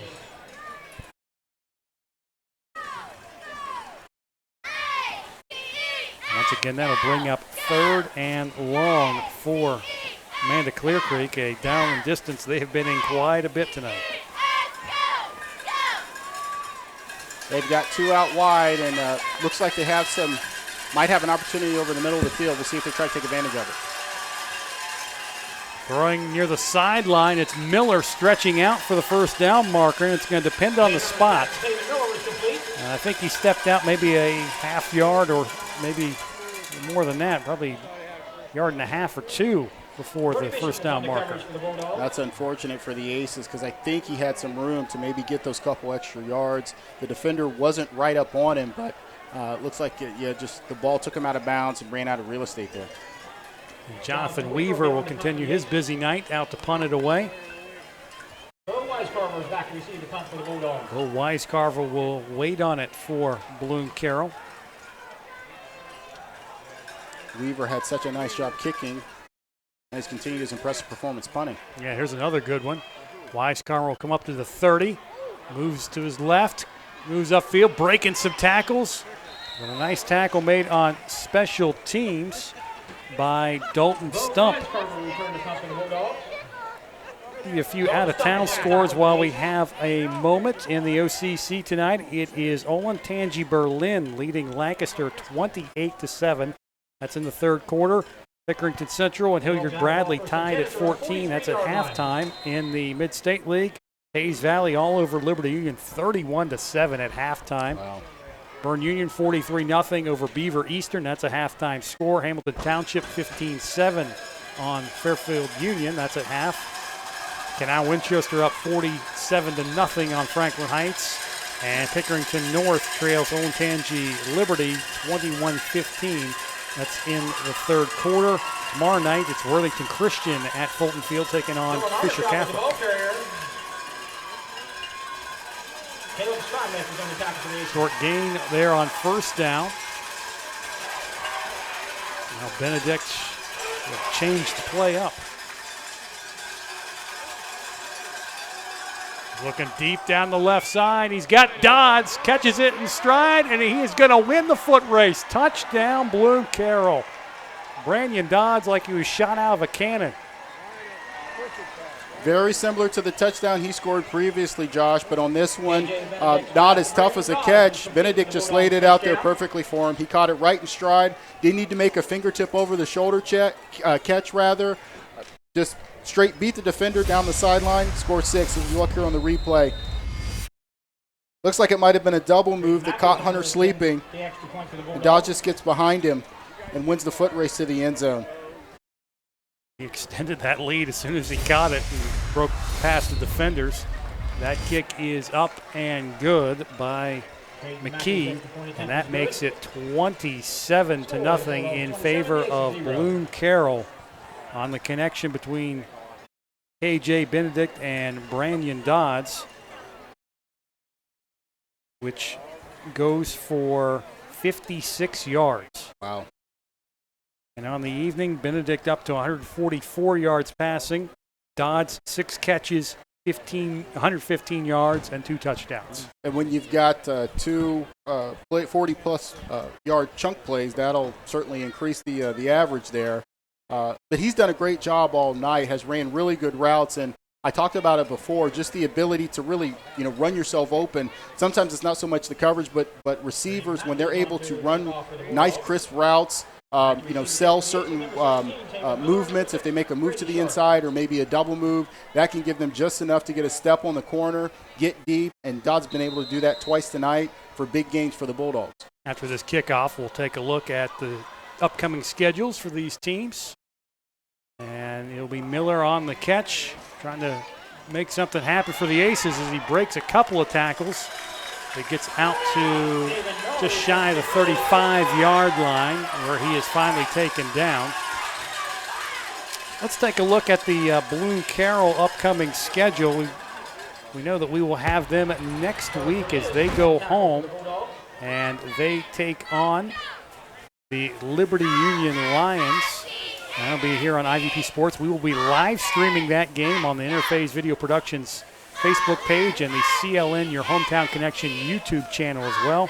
But it looks like the big game might be October 15th against Taze Valley. Yeah, you talked about that score earlier, Josh, and that was the first thing I thought, that this team may be on a collision course in the Mid-State League with Taze Valley as they continue to impress. But a couple games in there also that they really can't take for granted. Particularly the game next week, Liberty Union. We saw them last week. They played a pretty, as far as talent-wise, they played up to what Amanda-Clearcreek was playing, but just so many mental errors and unforced errors really shot themselves in the foot. Here's a look at the Division 5 computer points as those came out this week. And remember, the top 16 now make it in. And you see Amanda-Clearcreek in the 5 spot, Liberty Union in the 14th spot. With the expanded playoffs, you see that both teams in. Most of the region's going to get in with that expanded playoffs. That one's overthrown, intended for Cade Young down the sideline. We'll get a chance to look at the Division 4 here in a moment. But, yeah, you look and see Amanda-Clearcreek at right now top 8 get the host. So, obviously, things will change over the course of time. But you like where they're at. And, of course, Bloom-Carroll really likes where they're at in the number 1 spot in Region 15. Yeah, really sitting in the catbird seat, Bloom-Carroll. And that's, again, when I think of Bloom-Carroll and how they look at this season, of course they want to improve every week and continue to get better. But when you're a team that has the potential as they have, as we see here, right here on top of the 15 region there, they've got really hopes of being a much a better team and making bigger strides and improving upon what they did last year as a state semifinalist. So that, again, is why they're, Coach Bromley just continues to push perfection, get his team to get better every week, not so much look at the scoreboard, but improving because they know what's down the road and the potential that they can have to do some great things this season. Pass falls incomplete, 10 for Castley as Weaver will come out to punt it away, and after this punt, we'll take a look at the upcoming schedule for the Aces as well. Certainly a lot of football left to be played, but it's hard to believe we're at the halfway point, Yes, and, that's, as we watch this punt here. Weiscarver waits on this high kick. He's trying to get away from 3 defenders, gets a block, and he will go out of bounds. Amanda fans on the near side screaming for a block in the back. I was going to say, Josh, as the OHSAA was able to add that additional week, I really like the fact that they were able to do that and get more teams involved, more teams eligible for the playoffs, because that's what high school football is all about, to have an opportunity to compete, see what happens. There were so many teams, when you look at even, a few years ago that had really, really nice seasons, probably could have made some noise in the playoffs in their division, but because they maybe played bigger teams or whatnot, didn't get an opportunity to do so. So I like that they've been able to do that. But to your point, it makes it very interesting because, we're still in the heat of September and we're in week 5 already. It just doesn't feel like a normal high school kind of schedule, if you will. Yeah, not to mention that, a couple teams that maybe had winning records. I think of Canal Winchester a couple years ago went 9-1 in Division II, but because of their schedule, did not have enough computer points at 9-1 to get in the playoffs. Right. Now you may see the opposite issue where some teams with 2 or 3 wins may get into the playoffs as a 15 or 16 seed, just depending on the region too. Yeah, but if you ask me personally, I like it better the other way. I mean, it really does because, when you talked about Canal Winchester, there's been a host of teams. Heck, when I was in high school, I saw a 10-0 Granville team not make the playoffs. Wow. How that even happens, I have no idea. That might be on the athletic director, I guess, for the scheduling. Yes. Whoever does the scheduling. Here's Armentrout on the carry, breaking some tackles, getting to midfield. What a run there by Dylan Armentrout.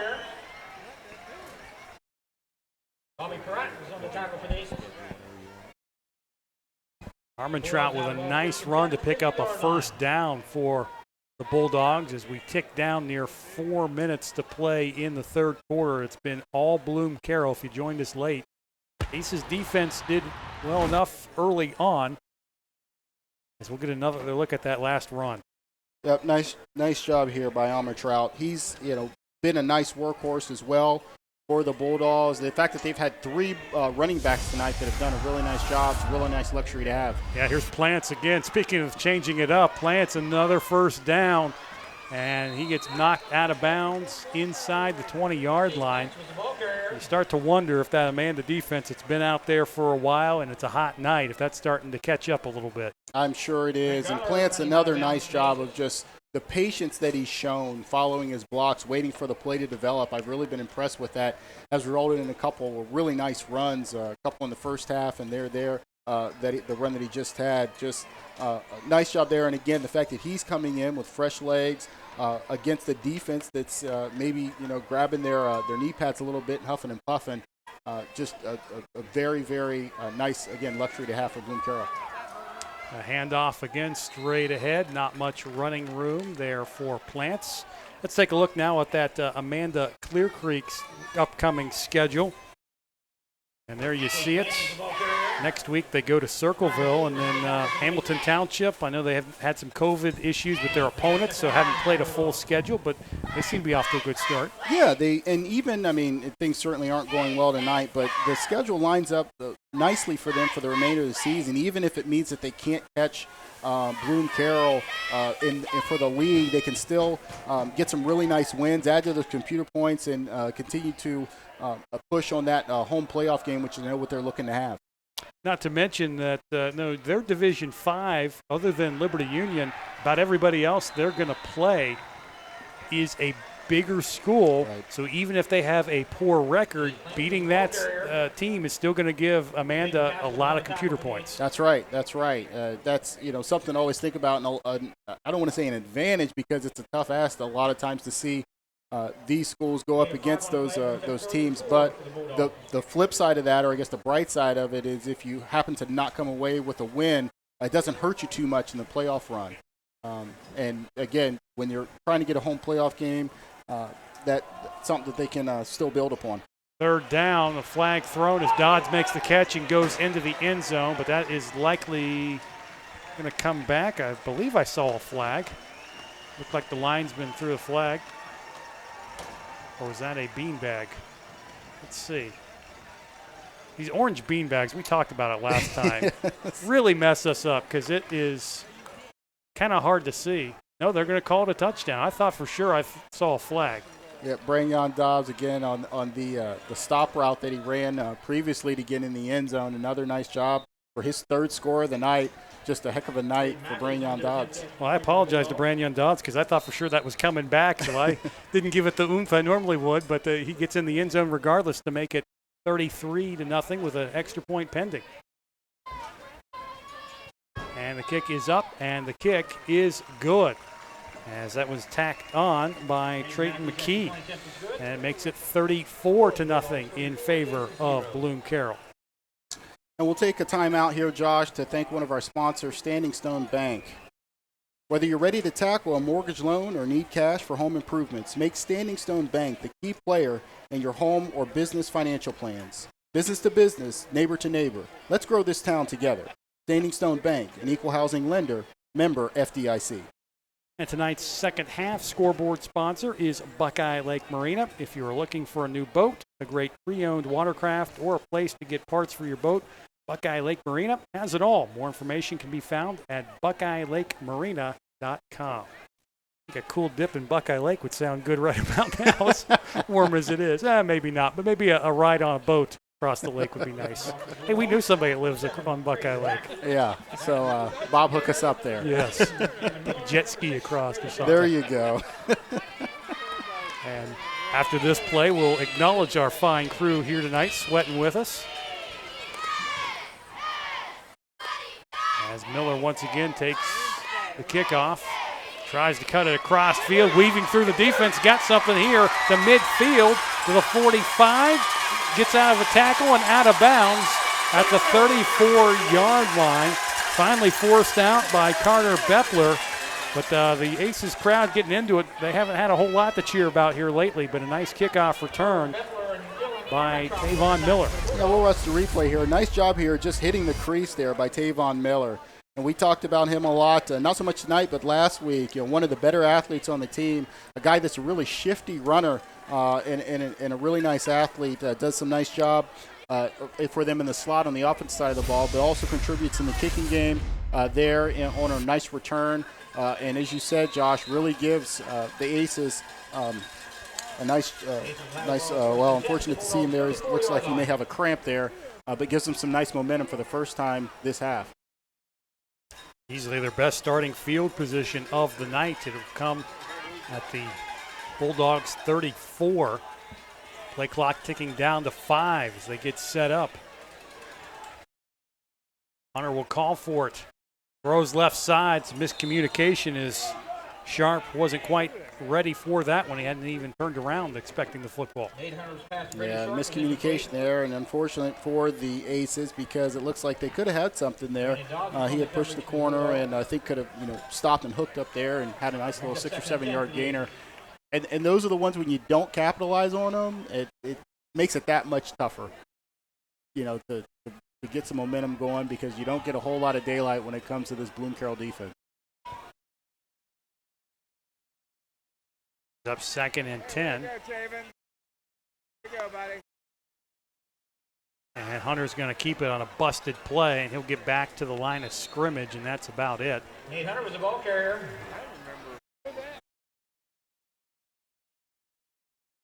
If the Aces want to, they could take this to the fourth quarter. And I think they will. As Hunter, actually, maybe not. He was looking like he was going to walk over the sideline, stop, took a play, and will come back and get set up. Will they get it off in time is the question. I think Coach Dalton told him, hey, get out there. Let's run another play. And that will take us to the end of the third quarter. It's been all Bulldogs, 34-0 over Amanda-Clearcreek.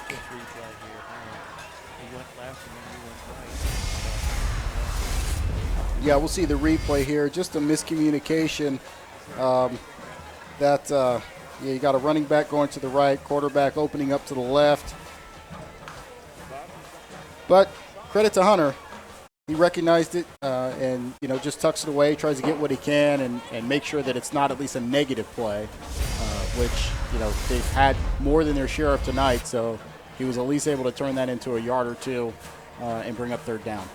There you see the shot from our sideline photographer, Tom Russo, down there getting you great shots on the field, close up. He's part of our Interphase Video Productions crew. Also on cameras tonight, we've got Jason Roush right below us, as we can almost reach out of our booth and touch the top of his head. We haven't tried that yet. And then we've got on the roof is Jim Spires. In the truck tonight, as always, Bob Campetti, our producer-director. On graphics, Donnie Ziegfeld. And on replays tonight, Shane Messina. So thanks to our crew. There's Jim up there in the crow's nest.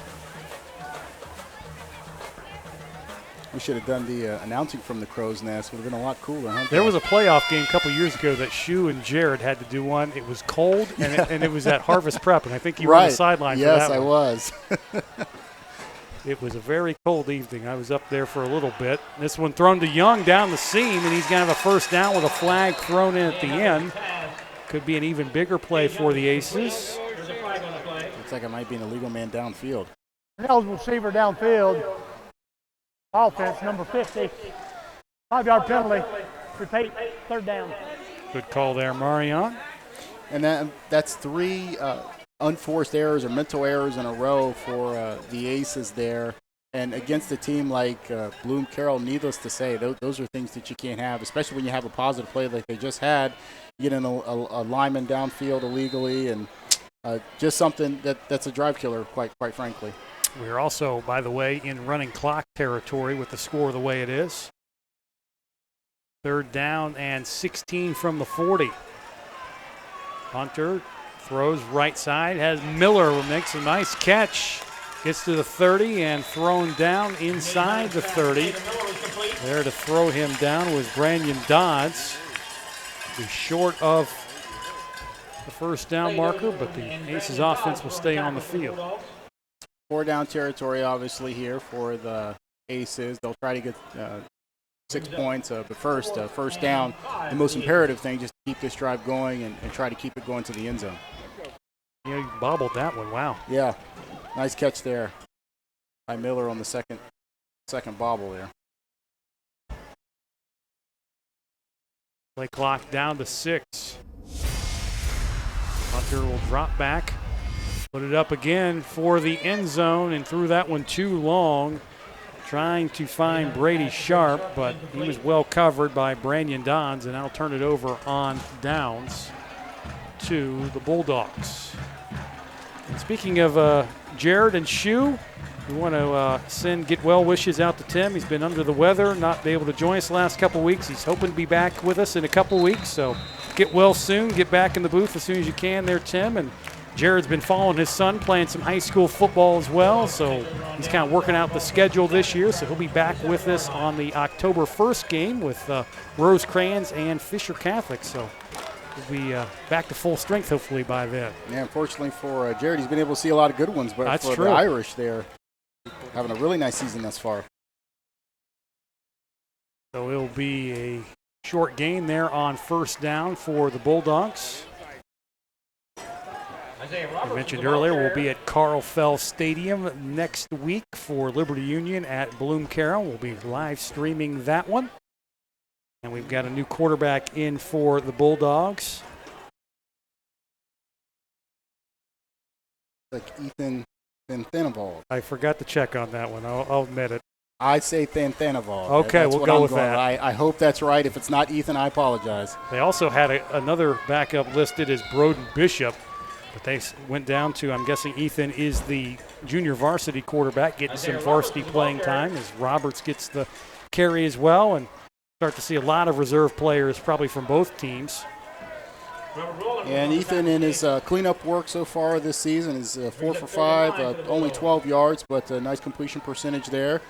And may compete with Giannis Antetokounmpo, and I can't even say his last name, for a lengthy last name. So good for Ethan there. He should be playing hockey, I think, with a last name like that. That's right.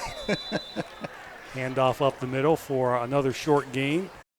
And on that carry was number 36. That is Isaiah Roberts. I guess at this point, all the work you put in during the week to put all your depth charts and all that kind of goes out the window. 4th and 4 coming up for the Bulldogs.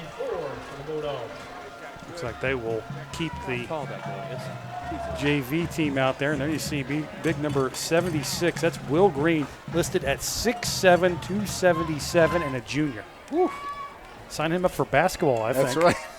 Put him down the post. Yeah. Timeout taken by Bloom-Carroll, their first of the half. Bloom-Carroll, first and a half. And you wonder at this point, I know it can be a bit of a challenge when you have a lopsided game and you put in some of the reserves. Special teams, do you go with the varsity special teams or the JV? Can you get 11 out there? That's always a challenge in these kind of games because if you're a varsity player and you're out on offense or defense, you kind of mentally check out of the game, but yet you got to run out and be on punt team or PAT or something like that. Yeah, not just mentally check out, but sometimes physically check out as well. You have guys that take off their shoulder pads, things like that. Hopefully, cut the tape off. Yeah, cut their tape off. I've seen that happen on several teams on the high school and college level, and it's guy, hey, you're the punt protector guy on here, and the guy's like, oh no, and he's got to go find his helmet, put his shoulder pads back on. Right. They've got to call a timeout. So hopefully, Coach Bartholomew has things a little more buttoned up than that. See the new lights here at the pit. They don't look like they put out a lot of light, but they don't shine in your eyes, and that's the great thing for us when you're looking across the field. As that kick is let go, and Geiler's going to call a fair catch at the 35-yard line, but really love some of the improvements they've made here at the pit. And we talked about it earlier, the video board just really is the showstopper on the north end of the stadium. And you've got the new lights as well, and there's the new video board. That is outstanding. You can tell how bright it is just by our cameras. But they were showing videos on it for the Aces against Cancer Night earlier on during the pregame. So that's really college-level kind of scoreboard stuff here at the pit. Yeah, it really is, and it's really great for these players too. Just adds that extra excitement, makes you feel like you're in the big time, playing in front of a packed house, a loud stadium, and having to look at a scoreboard like that. Just makes for a really cool atmosphere. Hunter still out there for the Aces. Many of their starters on offense as he throws down the seam, incomplete. Had Miller open, but perhaps could not see him. Pass to David Miller was incomplete.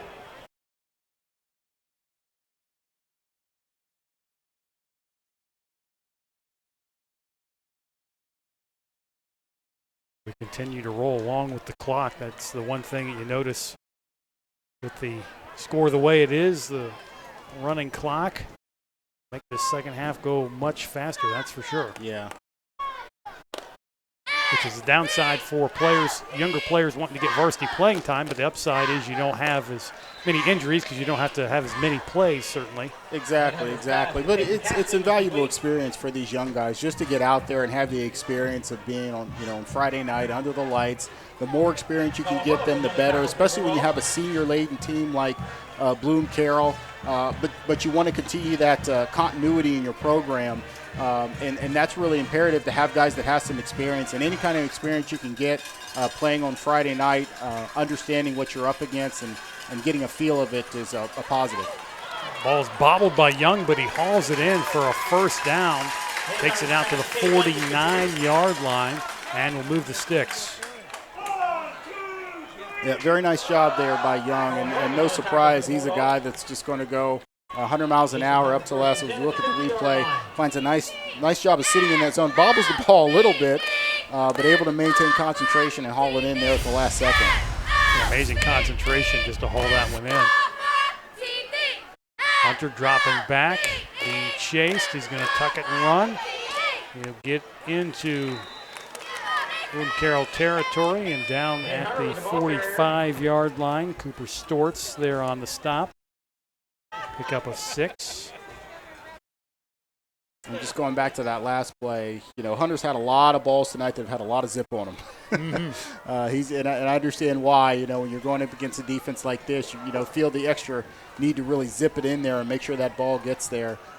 But nice job there to hold on. Yeah, Coach Dalton said his players were really amped up and were being excited for this one, and they came out really well defensively. Both teams, I think, exchanged a couple 3-and-outs to start this game, but you just had a feeling that Coach Bartholomew and Bloom-Carroll's kind of pinpointing, okay, this is what they're going to do on this play, this is what they're going to do, and once they kind of figured it out, it was only going to be a matter of time. Yeah, and we talked in the pregame also how it was very important that the defense for Amanda-Clearcreek almost play a flawless game. I mean, they really, really had to come play, and they played pretty well. It's not like they played bad, but it only takes a couple plays when you're going up against defense like this for things to get away when you have so much trouble moving the offense against a world-class defense. And went through the hands of Sharp and incomplete, bringing up 4th down. And we'll take a second to thank our next sponsor, Buffalo Wild Wings. Thanks to Larry Tipton and the crew for great food, great service, and the best sports viewing in town. It's all at Buffalo Wild Wings in the Plaza Shopping Center on North Memorial Drive in Lancaster. After this, we'll talk about our players of the game as that catch is made for a 1st down. And in there on the reception was Sharp. And let's talk about our Bloom-Carroll player of the game, which is brought to you by Park National Bank. Park National is a family of community banking teams delivering an exceptional breadth and depth of resources to individuals and businesses, providing a hands-on, personalized approach to service and strong local leadership that invests deeply in the places we live and work. Park National Bank, where you mean more. Member FDIC, equal housing lender. A lot to choose from for Bloom-Carroll tonight. A lot to choose from Bloom-Carroll, particularly on defense. They had so many players do such a great job. The entire defensive line, really the entire front 7, just did a great job, as we say again, providing almost like a stone wall. Made it so tough for the Aces to run the football tonight. But I think for the incredible contributions that he made in the receiving game, got to give it to the junior Branyon Dobbs, tonight's Bloom-Carroll player of the game. Dodd, 7 catches, 129 yards, and 3 touchdowns. That's having himself a whale of a ball game as we have a Bulldog down, and it looks like a cramp around the 20-yard line. That'll give us a moment with the stoppage to talk about our Amanda-Clearcreek player of the game, brought to you by the Edwards Insurance Agency, specializing in providing personalized insurance coverage that meets the needs of our individual clients. Contact Todd or Dale Edwards today.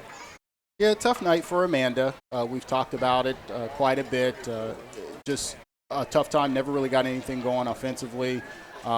Did play pretty well defensively in the first half, but a couple touchdowns there made it that much tougher. But they did have a few plays on offense that did cause some good momentum, and a really nice play in the kicking game on the return game by Tavon Miller, a senior, 6'1", 167 pounds. Did a really nice job also at his defensive back spot, made a couple tackles for losses.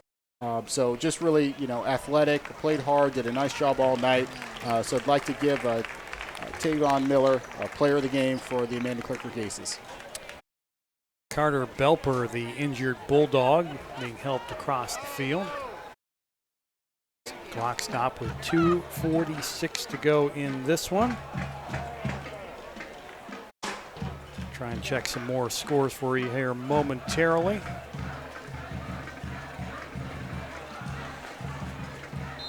(42-7) Olentangy Berlin on top of Lancaster in the 4th quarter. Running clock there. Pickerington Central, Hilliard Bradley tied up at 21 in the 3rd. 3rd down, catch is made by Geiler over the middle. He'll be just shy of the 1st down marker. In the 4th quarter, Taze Valley still over Liberty Union, 38-7. Bern Union, no problem with Beaver Eastern, leading 57-zip in the 4th. Hamilton Township, 22-7 over Fairfield Union. That's in the 4th quarter. 4th down, and it's going to be Hunter on the keeper, getting to the sidelines, and he is going to get near the goal line. Is he in? He's out of bounds. They'll mark him down just inside the 1-yard line. It looks like Nathan Hunter still has his hands up. Now they're going to call it a touchdown. That was a late call. They did call it a touchdown, okay. I was looking at the back judge who was waving his arms to signal that he'd been tackled, but then the official, John Evans, referee tonight, puts his arms up and says touchdown. So touchdown scored by Nate Hunter to keep the Aces from being shut out.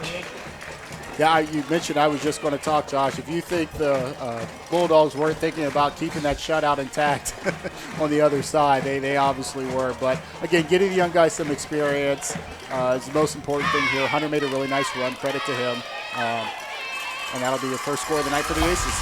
And Weaver drills that one. Here's another look at it. Yeah, really nice run. Gets the corner there. Nice downfield block by Cade Young also. Hunter does a nice job understanding where he is in the field, not going out of bounds, staying in bounds, and really just trucking the Bloom-Carroll defender to get there into the end zone for a touchdown. And that was Jet Jones trying to bring him down at the goal line, but Hunter would not be denied. And he gets the Aces on the board to make it 34-7 with $1:54 left in this one, and that means we'll be back to normal timing. And kudos to Jet for sticking his nose in there as a sophomore. You know, that sometimes that's when you're a young guy, hadn't played a whole lot, and you're see an older guy, a senior like Hunter running down the pipe. It's easy to maybe just kind of dive out of the window, as they say, and conveniently miss the tackle. But he stuck his nose in there, put a helmet and a shoulder pad on him, and fit him up really nice. Hunter won the battle on that one, but credit to him for going mano-y-mano with him, as they say. Yeah, in major college football and the NFL, they call that a business decision if you back away from one of those type of tackles. Number 13, Chase Rockwood. So Weaver will have it teed up, and you wonder if they'll maybe try an onside kick here or some sort of pop-up kick. Just a little get a little bit of practice, or if they'll kick it deep. They'll let this one fly. They'll be taken inside the 1-yard line. And bouncing off initial tackle, and that's Jace Rockwood. He's taken down at the 21-yard line. And now we'll see the reserves come out again for Bloom-Carroll. Again, this is just invaluable experience, as you said, and how cool is it? You practice all week, maybe not thinking you're going to get in a big game. Yeah, the score's lopsided, but the experience, though, for these younger guys is outstanding. Yeah, you know the experience there, and you know who else appreciates it? Mom and Dad in the stands. Yes. Very cool. A lot of parents that come out here and make the trip, especially from Carroll, to come down to Amanda and sometimes support their younger players that don't get in the game. So it's nice to see them get in the game and get some action on a Friday night. Isaiah Roberts was the ball carrier. There's Isaiah Roberts on the carry. Dalton Stump was on a tackle for the Stump there to make the stop for AC. As we're inside of 90 seconds to play in this one.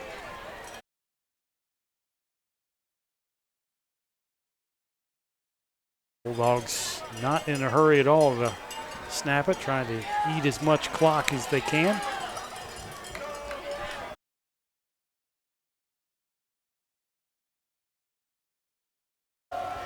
Hand off again, and that's going to be a first down. On the carry, Isaiah Roberts. And the Bulldogs may only have to run one more play. And I'm guessing if you would have told folks that the final score would be around 34-7, that might have not expected that coming into this one. Thought it might have been a little bit closer. No, I certainly wouldn't expect it. I thought this one would be very tough. Again, just the atmosphere playing in this, and Bloom-Carroll in the past when they've come in here with some really, really strong teams hasn't had a whole lot of success. So I think I think just having a good week of preparation, able to come out, stick to what they were doing, continuing with that physicality, on the defensive side of the ball, and not budging against this Amanda offense just proved to be the difference, and they were able to just methodically kind of open it up and get the victory. And they're going to break a 2-game road losing streak to the Aces. They haven't won here since October 9th, 2015, a 30-13 win by the Bulldogs on that night. Score going to be somewhat close to that tonight. Roberts will carry it straight ahead, and that should finish it off. The Bulldogs don't have to run another play. The play clock down to 29 and game clock down to 12.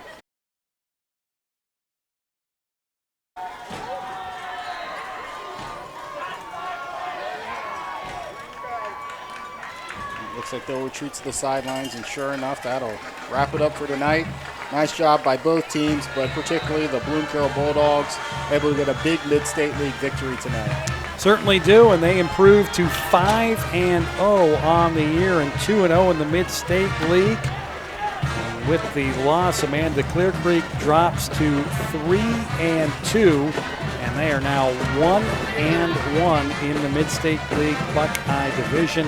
As we mentioned, next week it will be Bloom-Carroll hosting Liberty Union. We will be there at that one.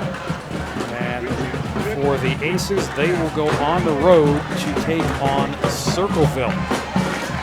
Thoughts on this game tonight, Mariano? Well, I think it, other than in the first half, it really looked a lot like we thought it was going to look. And you know, that Bulldog defense just continues to impress week in and week out.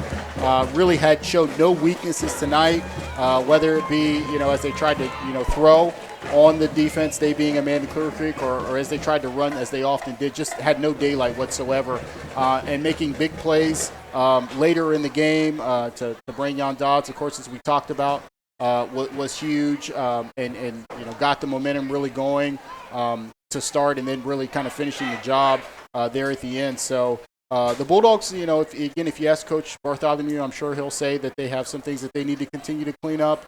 Still probably a few more penalties than he'd be comfortable with, and some things that they can probably do a little better on the offensive side of the ball. But nevertheless, I know he's going to be very excited to get a key victory in the Mid-State League and keep that undefeated streak going. And again, as we said for the Aces, just very important that they understand this is one game against a really, really, really good football team.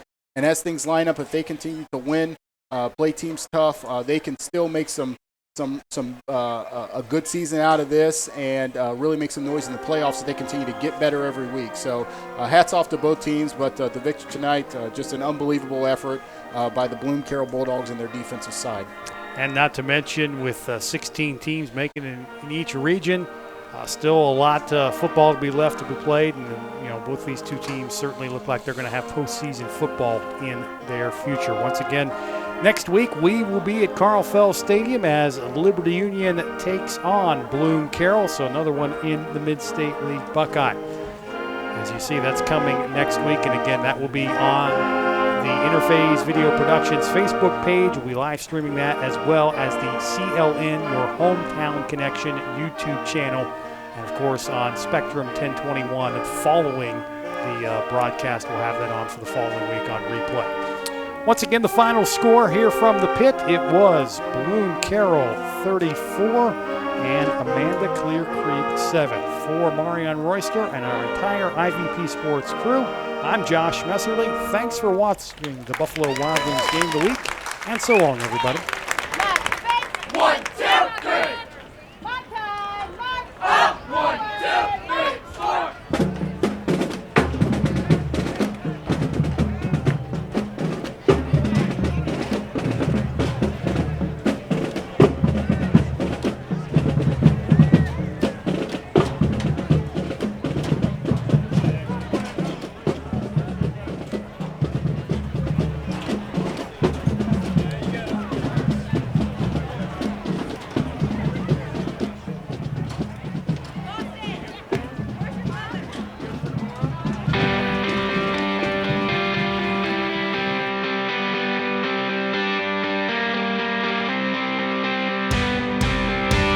IVP Sports presents the Buffalo Wild Wings High School Football Game of the Week.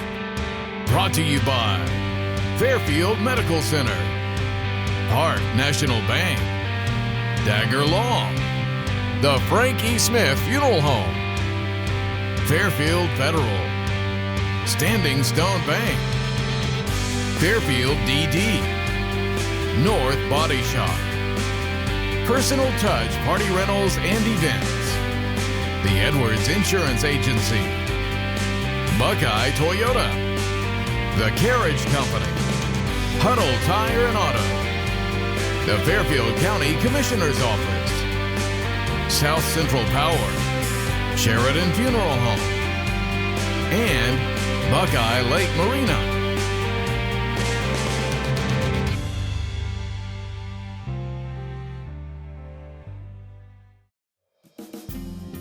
Hi, I'm Carol Whittington, and I would like to invite you to stop by Personal Touch Party Rentals and Events, located at 1540 Hubbard Drive in Lancaster. We are a small family-owned business and have been servicing the Central Ohio and Hocking Hills area since 2003. Graduations with a personal touch, weddings with a personal touch, corporate events with a personal touch. Please call us today for all your party rental needs, 740-689-6991. The Decorative Arts Center of Ohio offers amazing tours of the historic Reese Peters House, along with art classes, exhibits, and public programs. Hi, this is Jason Crable with the Decorative Arts Center of Ohio. This month, we are very grateful to be chosen as a recipient of Buckeye Toyota's Buckeye Cares program. That means Buckeye Toyota will make a generous donation with every vehicle they sell this month. Thank you, Buckeye Toyota, for helping our community. Thank you for calling Buckeye Toyota. How may I help you? Fairfield Federal. When it comes to our customers and our community, we go above and beyond to help. Our people make the difference. We were retiring from Tucson, Arizona, and we made a retirement trip out around Ohio, having decided that's where we wanted to be.